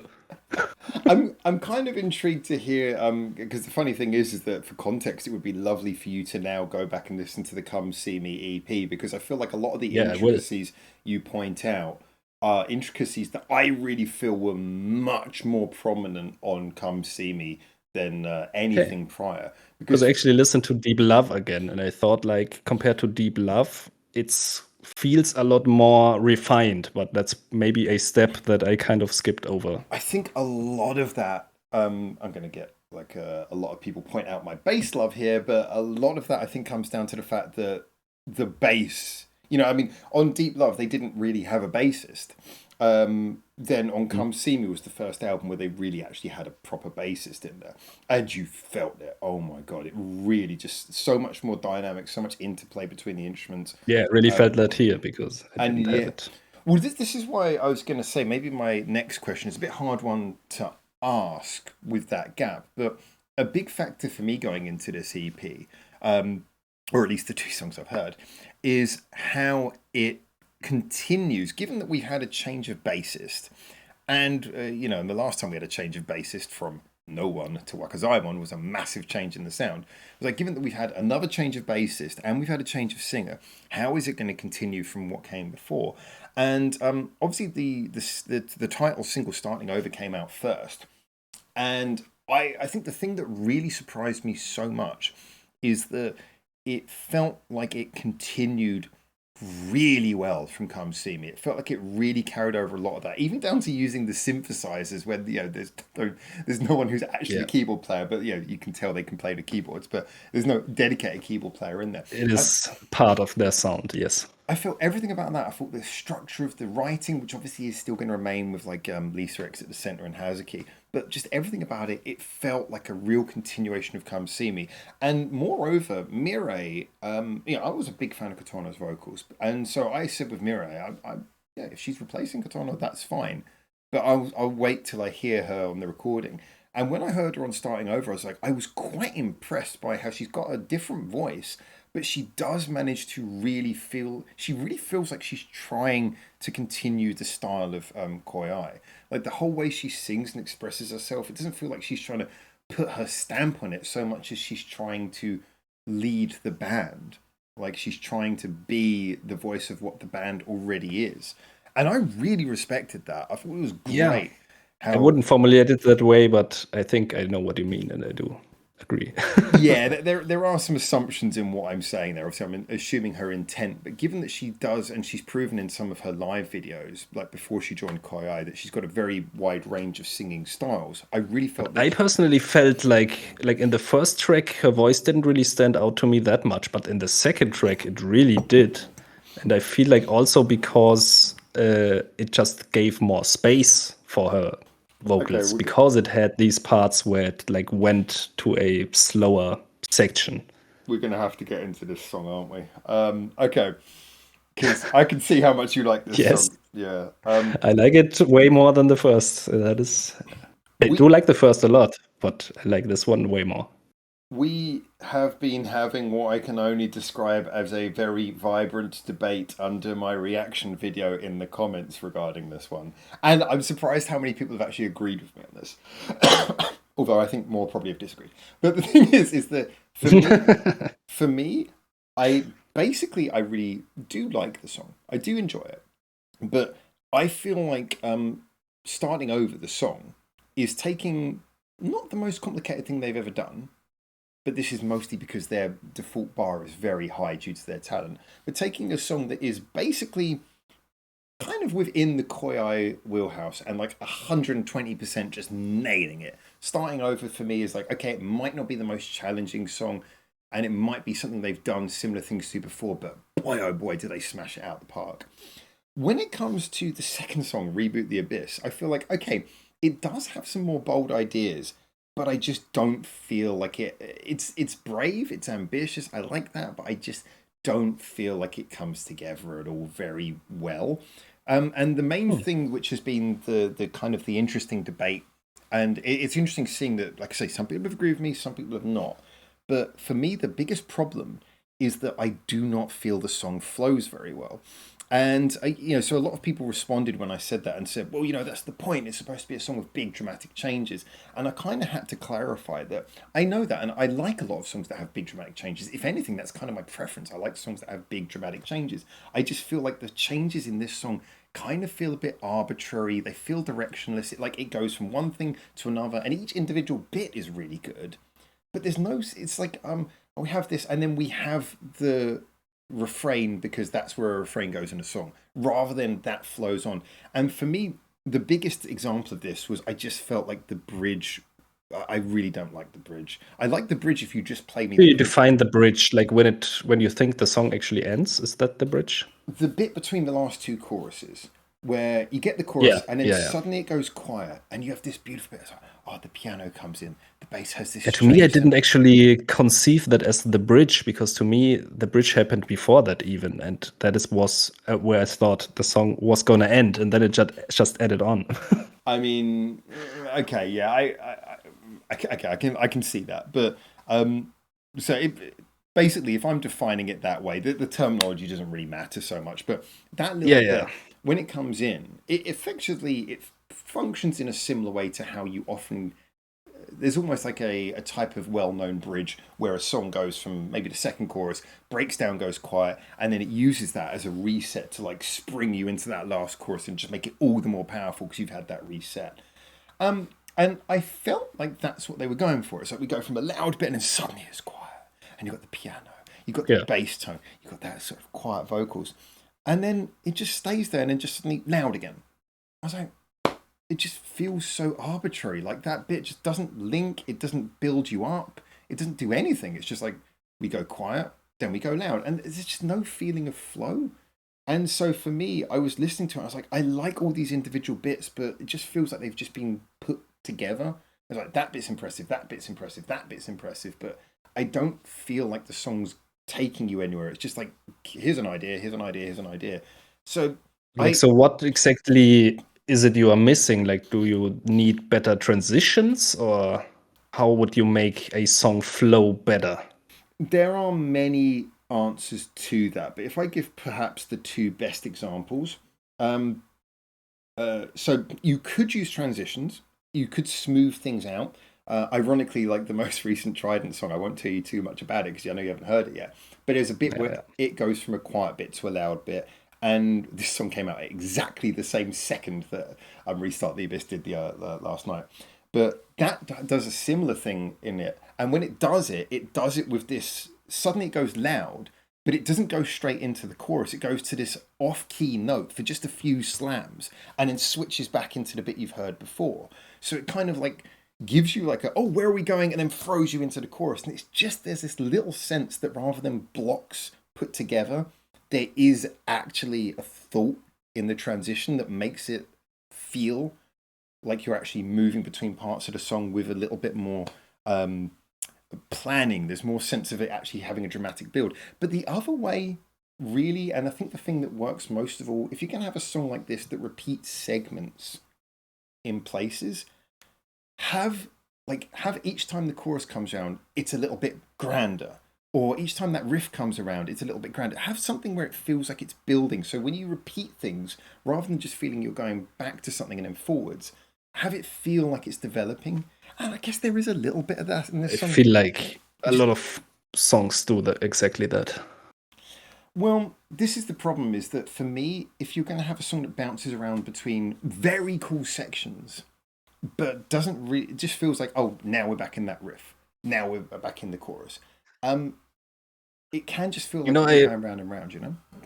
Yeah, I think I can understand your sentiment, but to me it just feels different that they switch around these sections so much that makes, or like through that it becomes something cohesive in my ears. Because you never really know what to expect next. You know the chorus will probably show up again, but you don't really know. You think there's the chorus, but then they add like some little shreddy, intricate line before that, which is throwing you off. Or like I mentioned in the end, I thought the song is over and stuff like that. I am just going to add one thing. Sorry, just because you did just remind one thing. Yeah. Actually, that is one of the problems, is that if the sections were more quick, then it would feel more. It's some of the sections go on too long. Like we get trapped in the riffs, and the riffs could be half the length. Like the guitar riff, the dana solo bit, that could be half the length. It doesn't need to go around 4 times. So actually, I think it would probably, if it was more hectic and quicker in its changes, that might justify it more as well. That might be a potential fix, but it spends too long in each bit and then I goes. think that could be overbearing for a lot of listeners, because then you get like into some things like Broken by the Scream, where it's like constantly switching around and you never get to like actually stay on a certain section. But if you spend 5 minutes where the song goes through and you know that like it's going to have like these dramatic changes and then it's going to last, they stop being dramatic. It's just like you're waiting for the next thing to switch. Whereas if it's happening quickly, yeah, but that's where that ending really worked for me. That I thought after 3 minutes and 40 seconds the song is actually over. But then it added another minute, which I didn't expect, which actually, to be fair, is just the chorus then again. But yeah, it's just a different song structure that I don't usually have in a lot of other songs. To me, that just at least that's how it felt to me, because I didn't perceive that thing as a bridge and then the last chorus, because the song was already over. To me, it just fit where a bridge would normally fit and did what I've heard other bridges do. So I'm kind of interested that you described it that way. I am interested you described it that way. And it's interesting because obviously it had that effect on you. So that is, and it's something that a lot of other people are feeling. But to me, it just felt like, yeah, now we're doing the bridge thing. Yeah, but to me, you also have to think, I don't know. No, go for it. Go for it.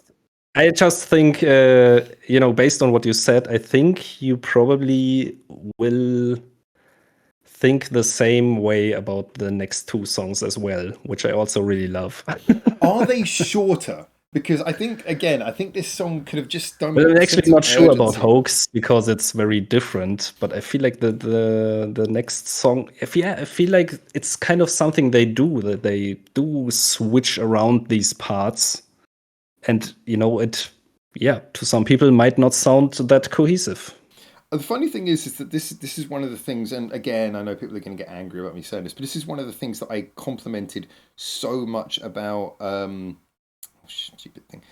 Sorry, I'm trying to find the track links now. It's one of the things I complimented so much about the last EP, and I know some people might get angry about me comparing it, but with Come See Me, it was the fact that everything flowed so damn well. Like even when there was big dramatic changes, you were just like, oh yeah, nailed it. So that was why I was a bit concerned, because a lot of people said, oh, this song reminds me of A New Picture. And I was like, that's the funny thing. It's like, yeah, it reminds me of A New Picture too. And that's exactly what I didn't like about that song, is that the changes in that kind of felt very arbitrary too. It felt to me like this flows better than A New Picture, I have to say. Right, let's just see if I can get all the song links on screen. All right, so yeah, Reboot the Abyss is 4 minutes 57. Once in a Lifetime 3:29. Hoax is nearly 5 minutes. It's 4 minutes 44. Yes. And meant to be 4:02. So yeah, Reboot the Abyss is definitely the longest song on the album. But Hoax, that you have definitely sold me on, is nearly as long. So I'm interested to hear your thoughts on it, because it's not the most typical song, I would say. But that on paper, that sounds like I should enjoy it. But obviously, it depends on how you deliver these things, how you go. Yeah, it also kind of has that thing where it just switches to different things and might not be that cohesive to your ears. Well, again, if it does it in the way that other songs do, like, some of the earlier KOIAI songs, that most recent Trident song that I was talking about, if it does it in that kind of way, then it could still work. A lot of it, I think, is in the nuance. It's in giving a song a sense of purpose and direction rather than just kind of switches for the sake of switches. But that's going to be very subjective. So I was interested to see some people disagreeing with me and some people, a lot of people disagreeing, and surprising number agreeing with me on this one. So, okay. But so the general consensus, what do you think? What would you say the broad fan base likes more? Starting Over or Reboot the Abyss? Well, this actually raises a very interesting secondary question, because a lot of people have pointed out that this particular lineup, this album, and the promotion that they've been doing has massively expanded the KOIAI fan base. So a couple of KOIAI fans were saying in my comments, very helpfully, by the way, I should add, they were actually saying that they were seeing loads of comments from people they'd never seen before on these recent releases. So I guess we can talk about the broad fan base or just the fan base, the pre-existing fan base. I think the pre-existing fan base, without a shadow of doubt, prefer Reboot the Abyss. That is 100% what they're after.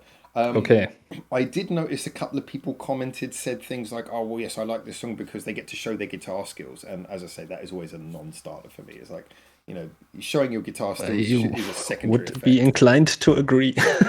Yeah, it's a secondary effect. It's like you should show your guitar skills because that's what the song demands rather than it's good. Yeah, but I feel like really in these, especially in the 3 middle songs, they really struck to me a nice balance of like showing everybody, like giving everybody their space to kind of shine. There are some sections where, you have some slap bass coming through or like some nice bass lines because there is a section where there are no guitars. So I feel like it's really pretty well thought out to kind of give that balance. I like that. That sounds like what I said about Come See Me, to be honest.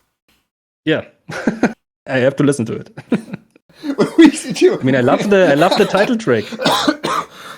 We should come back after this, and you should come back after hearing Come See Me, and I should come back after hearing the rest of Starting Over. We should revisit this subject, because that would be kind of interesting. Just reversed opinions. Yeah, just suddenly we totally disagree with what we said before. Yeah. But, overall, though, I do still feel very good about this. I mean, like I say, I'm not as hyped. Can you imagine, may I ask you, can I ask you, like, can you think of any reason why KOIAI rose to more fans right now with this release and not with the ones before? They have done a little bit more marketing, like appearing on TV and doing stuff like that. But I also think there is an aspect where I think they were aware up until this point that they didn't have a permanent lineup. I mean, Wakazaimon had obviously made it clear that she was not a permanent member. And I suspect, again, no hypothesizing people, but I suspect that Kotono have maybe had some difficulties with health problems that made it clear that she might not be able to guarantee her long-term future. Either way, it seems like they didn't feel like they were 100% ready to launch into a, this is us forever thing. But now they got a permanent bassist, they got a singer who's very young and is clearly attached to the project. And I think they're all looking at each other going, yep, this is it. This is what our band is going to be now for the next 10, 20 years or whatever. So I think they are more comfortable to invest in that. Plus, to be honest, I think they found their identity. Because if you think about it, like before Come See Me, I think they always felt like a band who were trying to find themselves. And Come See Me, ironically, was the album where I was like, wow, they really sound like they found themselves here. And then, of course, they had all the changes, which is why I was so glad when Starting Over came out. And I was like, I'm so glad that you haven't suddenly lost yourselves again. You still kind of have whatever it was that you found on Come See Me is still there. So, I mean, I'm really curious to hear Come See Me now, because to me, the two before were quite experimental and went to a lot of different directions. So I couldn't tell you like what is the actual genre or direction that KOIAI does. It's some kind of metal progressive fusion with pop influence. I don't know. I do love though that without spoiling too much, the thing that I really like about Come See Me, and the thing that kind of made me fall in love with this band's sound, is that it's not necessarily. I feel like one of those bands where they don't necessarily hit you with so many surprises. It's just their song is like you're listening to it and so much happening. And then you pick through it later and you're just like, wow, there's so many cool things going on in this. You can just pick through and you can hear all these little details. And every time you listen, you can focus on any part of it. But it's just a lot of guitar details. I think that's what people mean when they say the skill of the guitarists. But the important thing is that a lot of those details are not what you'd call difficult guitar playing. A lot of it is just it's like listening to it. It's like, oh man, it's such a cool idea to put that riff in there. For me, it's more the way that the musicians write and craft what they do. Like Hazuki is just absolutely. Hazuki is just maxing like so many cool ideas. I have to say, I was never really sure. They quite hard pan the guitars, so one is one ear, one at the other ear. But who is who? I couldn't tell you. I'm sure they'd both be very happy to know that. Do you think?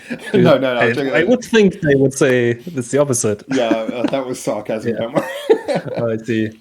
But Well, yeah, but then again, I think all that guitar stuff it required bass to give it like something to play against. Kind of the same thing I was actually saying about like Love Bites, and that Love Bites, their sound just when Fami joined, and you had like, well, certainly on the most recent album, really, it's the only time we've really heard it come through. But she's able to do yes. these very dynamic bass lines, and suddenly all the guitar stuff that the Miyako Midori is doing, it feels so much more lively because it stands out because there's this dynamic bass line underneath that it gets to play off against. But you also need the space for it to come through, because otherwise it just gets drowned by super loud guitars. But that's the thing, is the bass is in the bass and the guitars are up here, so they tend Yeah, sure. If you do it right, of course. Yeah. If you're making a half decent job of it, it should be there. I will be honest, like some of that early KOIAI stuff, the mixing was questionable. some of the early KOIAI albums, it was like, this has some garage band vibes. I will just say yes, it definitely got better. Yeah. I don't think anyone would argue with that though. But yeah, so outside of that though, like anything else you've really heard or picked up on them recently? Any sort of cool music that you've been coming across? I mean, I am in the process of discovering Dia and Grey, but I don't think a group you're very familiar with or listen to a lot. I know them more by reputation than anything.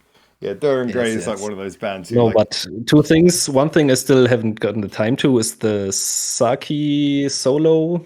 Saki. Saki, goddammit. Saki solo project, Pluvia album. Yeah. Still want to hear that because I really liked the title track. And also just recently announced a new the Silky debut album is coming out, I think October, when I'm not sure the exact date. So I'm very excited for that. You enjoyed the EP, didn't you? Yes, I did. And actually, they kind of have a bit of that thing with, well, I'm not sure if you could say it about Silky, but I think it's mostly because of their singer having a bit of more of a pop voice that I feel like they kind of really manage well being super technical and intricate, but not being overbearing to listen to. And I thought Silky kind of, they are a lot simpler in style, at least what they had on the EP. But I feel like still they bring a certain energy, but they are not like too much. So what are you hoping for from this album? What kind of would you like this album to be? Is there like something that you think they could like tighten up, or something that you're hoping they develop, I guess is the best way of putting it? Yeah, maybe just everything a bit tighter, going some, I don't know, exploring some directions. It doesn't need to be something completely wild, but basically I just want to hear how they will explore and expand on their current style. Throwing some more little nuances and details in there. Yeah, I'm not sure how well they actually are being received, because I heard a lot of people like they are kind of mild on them. I feel like I mean the feedback's they don't think it's bad, but it's not enough for them basically. Yeah, it seems like a lot of people are kind of going, okay, I'll keep an eye on that. But this was actually a lot like what I think a lot of people said about Lonesome Blue when they came out. And a lot of people still treat Lonesome Blue like this. It's like, okay, we're interested, but we'll see where this goes. And Lonesome Blue are actually building up to some new stuff, it looks like. And their most recent single was awesome. But I think that I feel like a lot of people probably have a similar vibe with Silky. But yeah, when it came to that first EP, it seemed like the general vibe was a little bit like, okay, this does sound quite like Western rock. It definitely was going for an international appeal. And that's not an inherently bad thing, but it maybe maybe when we think about all the people who are coming over to Japanese rock, a lot of them are looking for the uniquenesses of Japanese rock as well as a certain degree of familiarity. You know, you listen That is true, but I can only speak from my personal experience. When I first got into Japanese music, I really loved it, but I could only enjoy it in short bursts because it was really after, I don't know, listening to a whole Love Bites album. Like afterwards, I was like, God damn it, I need a break. My And I brain felt like is that with a going. lot of like Japanese music because there's in most of Japanese music there's so much going on, so much details. Yeah, So it this was like takes some exposure time to training. get used to, and I feel like Silky would be like a really good like starter Japanese group for Western people. I I mean, none of this is said to denigrate Zilke at all, but just kind of as an interesting point, I think like one of the reasons why Bandmade seems to be such a good gateway drug for so many people is because their sound is 100% like tonally, all of their sound is really very Western. You know, the guitar tones, Yeah, the the sound, vocals. yes, but wouldn't you say But like just the energy level is turned up? that's what I was about to say. Yeah. Okay. No, you read my mind. It's actually fine. Yeah. But yeah, I think that's the thing is that they have a very accessible to the West sound. But then when you actually listen to it, they give you something that you can't get in the West, which is like all of these like high energy, crazy nuances and stuff, and like the writing. I think with Zilke, the interesting thing is that I feel like they've really tapped the Western sound, but I don't really feel like. I mean, the lyrics I think are mostly in English. The guitar playing and everything is done in that kind of chonky, kind of Western way. The bass lines are pretty much all root note. And I kind of listen to it and I think this is very Western. I mean, we only have 5 songs so far, and there also was some different, more progressive a song that was quite heavy and progressive and fast, I think. I'm not sure what the name of it was. Yeah. So I'm not sure what direction they will go, but I think just release the album, have a couple of straight bangers in the beginning, and then you can go experimental or go a bit softer, and I think the album will be really good. That's what I'm hoping for. I'm hoping that this album is the bit where they go, all right, we did a safe one. Now we're going to go a little bit more crazy. But then again, you look at bands like One OK Rock. I mean, One OK Rock basically just entirely adopted a Western sound. And again, they are super popular. Their popularity is no doubt very biased towards the West.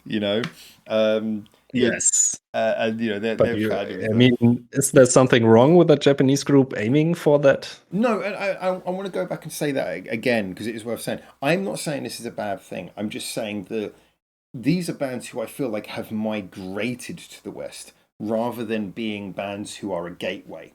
So I think like One OK Rock, you could say, oh, I listen to One OK Rock, so I'm into J-Rock. You could say that and you'd be technically right. But if you listen to One OK Rock, it isn't really going to prepare you for what you would listen to if you were actually listening regularly to Japanese rock. I don't think you would actually get any bridge. And I think similarly to Zilke, I think you could listen to it, you could enjoy it, but I don't actually think it would in any way condition or prepare you for what you would hear if you did listen to Japanese rock. Probably not. And that's maybe what I would wish for. Give it a little more sprinkle of Japanese flavor, but mostly stay the same. And then we have exactly that gateway group. I know this is a broad question and it's probably not one that's actually going to give a very easy answer, but I do wonder, because it depends. It always depends on the listener. But would you say which bands do you think of as being like the gateway drugs to Japan? I guess in the way we always think about Bandmade and Babe Metal, I would say Bandmade definitely still is that. Babe Metal is kind of transitioned more to a Western sound now. Well, I would say like it kind of a little bit depends on the age demographic. I would say Love Bites for older Western metal fans and like Hanabie for the new generation who love the more crazy out there music. That are the two I'm thinking of immediately.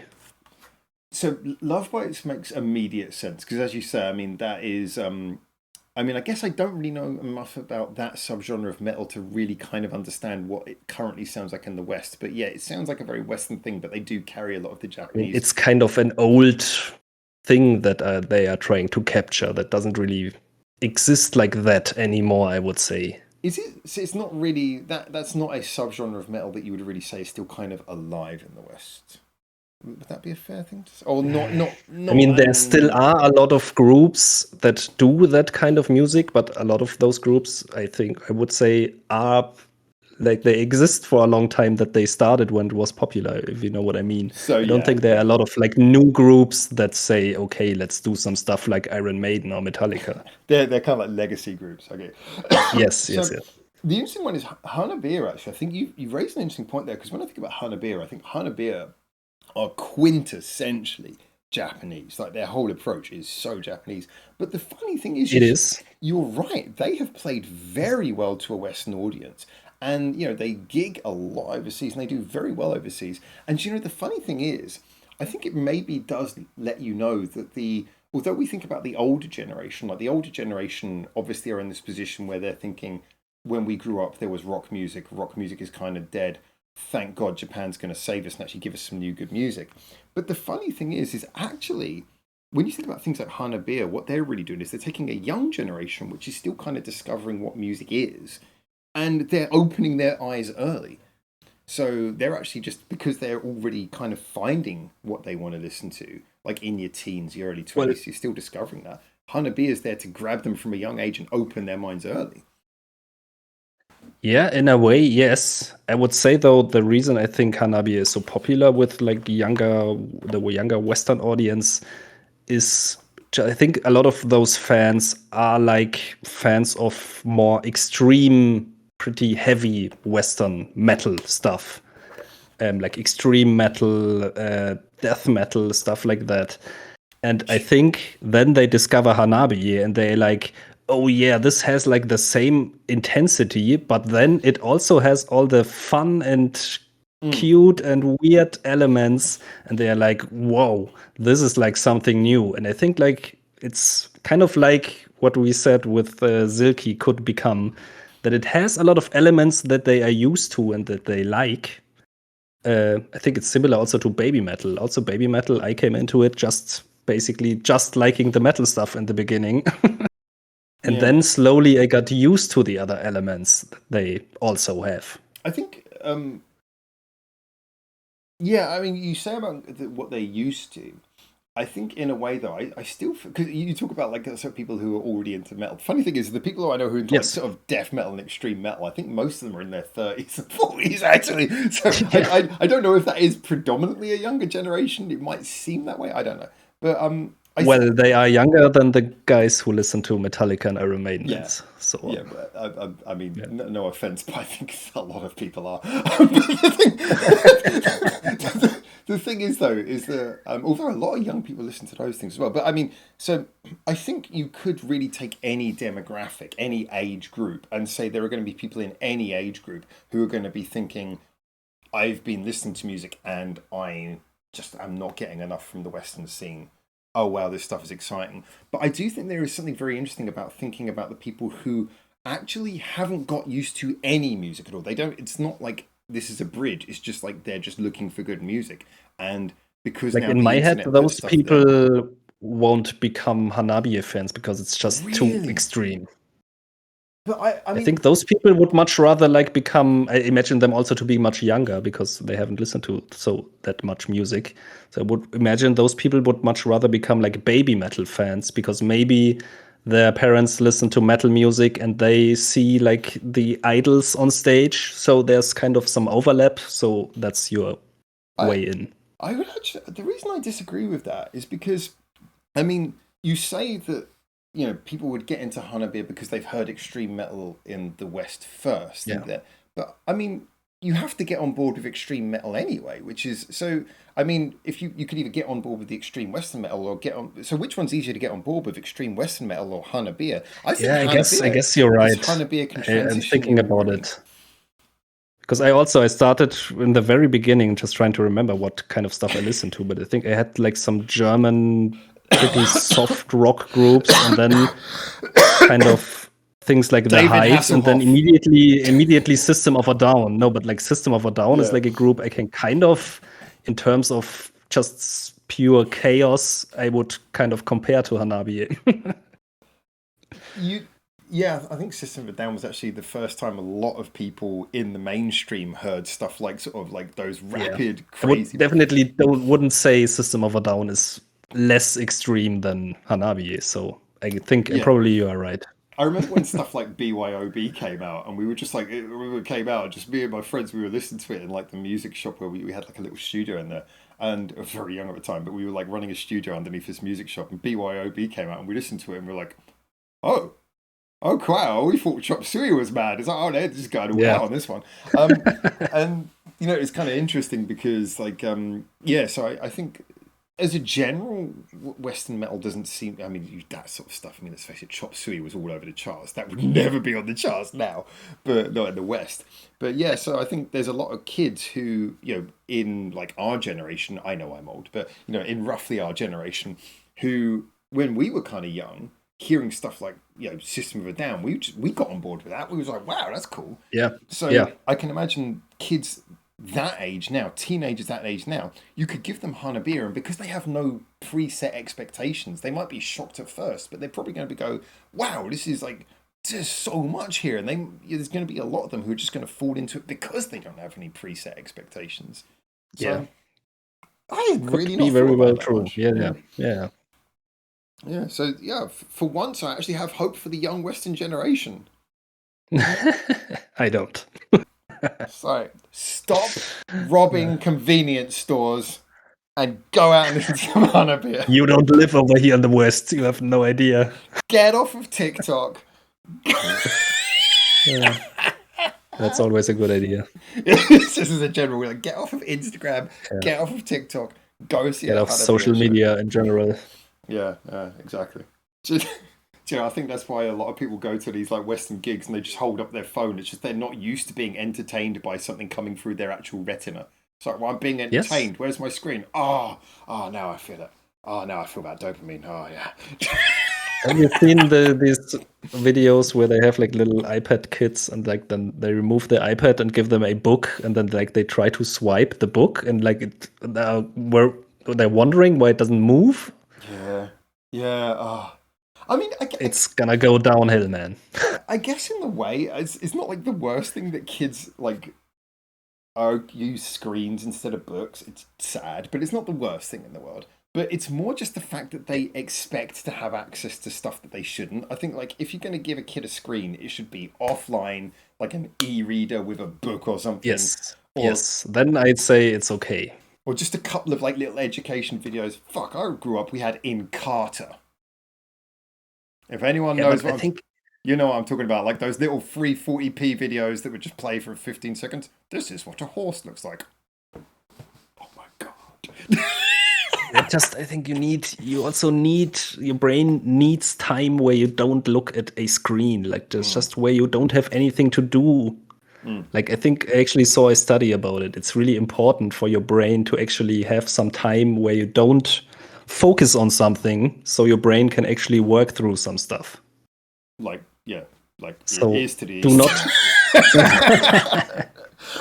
no, like just I don't know, sit outside for like 10 minutes and just look at nature. Stuff like that. I actually know. Nobody does it anymore. I noticed something weird because I mean I've always been, as I think you and a lot of people are, a very strong advocate of things like I don't think kids should have smartphones, all these kind of things, and even adults. I think you need to get off your screen. I don't want to order on a screen in the restaurant. It's like I came out, bring the waiter over, I'm paying you enough, you know, kind of that kind of stuff. I'm an old man with this kind of thing. Although I do love technology, but I mean, you look at a lot of people who work in Silicon Valley. They're the ones who use technology the least because they understand the technology enough to not use it all the time. But yeah, sorry. Honestly, I find it frightening to how much I already developed to like the angry old grandpa. Like everything was better before. But I wanted to add an interesting point because this really made me think. I like to go out for a good long walk every day. Like, for example, the supermarket I go to, I deliberately go to a supermarket that is a half-hour walk away, give myself an excuse to actually go out, walk, exercise, all these kinds, even if it's just a walk.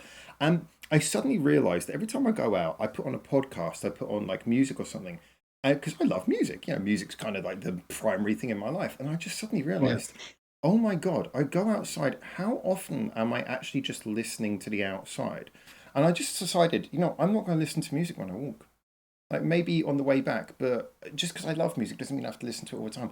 Took out my headphones, started walking around. I was like, oh God, I should do this more. Because the funny thing is as you said a moment ago, when you have nothing being pumped into your brain, that's when your imagination works. That's when you think of things. Yeah. And we're so used to talking about screens, dare I say it, even us music fans, we need to take out the You headphones. can see a direct correlation between screen time and less like creativity. But I dare say it, I think headphone time is an aspect as well. I think you need to take out your headphones sometimes, go for a walk and just not pump anything into your brain. And that kind of horrified me because I realized all this like evangelizing we do about get off your screens. I was like, I'm kind of guilty of doing it with my headphones. How often do I just let my ears rest? I still feel like, it's totally true, but still it's not your whole focus. Yeah. Screens are obviously worse. Yeah. But I think sometimes you just need to get all impetus out the way and just go for a walk. The funny thing is actually at the same time, I even took off my glasses. I can't see without my glasses, just I'm long-sighted. But I took off my glasses because I even sort of thought to myself, everything I see every day is through a lens. It's like, I'm not actually seeing stuff. I'm just seeing like through the lens. Like, but it does make you see clearer, doesn't it? It makes me see clearer in a sight range. So if I take them off, stuff which is within a couple of meters of me is blurry. But let's be honest, if the car is less than a couple of meters away, I'm already dead. So, anything that I need to see while out and about, it's going to be in focus. That's the primary thing. Or suddenly die. So I think that's actually kind of an interesting debate about just like that nature of things. But overall, less screen time unless you're watching Ears to the East. There you go. Yes. And you are still allowed to listen to the awesome Japanese music. Yes, you are allowed to do those things. But... just not the bad Western music. We really are evangelizing now, aren't we? Sorry about the cough, by the way, guys. I'm trying to recover. I'm getting there. I'm better than I was last week, but Jesus, I'm still recovering. But I think we kind of hit through most of our topics for today. Up to a couple of hours, so everyone's probably looking at the screen going, fuck's sake, would you two stop? But this was fun. I enjoyed this one today. I think we had some nice topics, some interesting things it went to. We learned about a lot of things regarding life. We learned how to get your information on the internet. How to not falsely accuse people of crimes. To not prematurely post on the internet. So we're looking for new hosts, but we're also looking for a lawyer. So feel free to apply now. No, ton of fun, real ton of fun. But all right, let's wrap this one up. Any final thoughts you want to throw in after 2 hours of chatting? What's your final thought for the day, Benedikt? I think I'm carefully excited for the rest of the year because I felt like the last couple of months, didn't have as much time, but I also felt like there wasn't the huge releases that I was looking forward to. And I feel like there will be, hopefully, some more stuff towards the end. Did you hear the announcement about Neki's new release Binary coming out on September the 2nd? 1 week before my birthday. I saw. Fucking ready for it. But yes, there we go. Well, thank you for your final thought. Everyone, thank you at home for listening. We really appreciate you just sitting and enjoying the waffle. I mean, you've probably fallen asleep. Let's be honest. I'm talking to you, you're asleep. I know. You. If not, let us know what you are looking forward to the rest of the year. What's coming out. And, if you wake up and rewatch this later, then let us know. When you did wake up the first time, what video had YouTube auto-played when you were watching Ears to the East and fell asleep? What did you wake up to? Because when I leave a video when I fall asleep, I always wake up to something and I go, how the hell did this come up in my algorithm? It's like my algorithm, how did I end up on this? It's like YouTube knows you're asleep and it just starts playing you whatever it wants to pump into the extra algorithm views. But anyway. That's why I have a secret second channel. Because I don't want my main channel to be infested with things besides music. Me too. I actually have been really careful with it, and it works quite well. I only get music only get music recommendations or things related to music, like guitar videos or things. I mean, Benedikt, So I save that's all quite all nice. of the really illegal stuff for when I'm logged in as Ears to the East. So If I knew about all the comments you made on several videos. it's just like all these really terrible troll comments all over the internet. from Ears to the Ooh, East. it's already banned on like half of the internet. You wonder where all the hate I mail was know coming about it. from. Now you know. They think it's you. I know now what you do. You do a lot of comments and then you sign them as Benedikt. Benedikt. Just go put like hate mail all over. Ooh, Signed that's why I get all Benedikt. that hate. It all makes sense now. My social experiment is going beautifully. All right. So, thank you so much for you watching, everyone. Thank you, Benedikt, as always. As said, Benedikt's going to be here as much as he can, but Benedikt, like most people, actually has a life. I don't, but he does. So, as a result, he's not going Have a real to... job. He's not going to be here every Sorry. week, but he's going to be here as much as he can. And if you do want to help us find other people to help lift that weight and hopefully add to the Ears to the East family, then by all means, don't word it that way to them, but let them know. And hopefully we can trial a couple of people out and see how they go. But yeah, until that happens, thank you again. And remember to keep your ears... Oh, he's frozen. What? You just froze when I said that. You were just...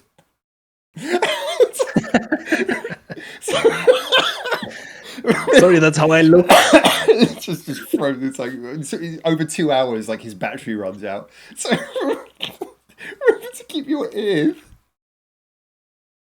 to the east.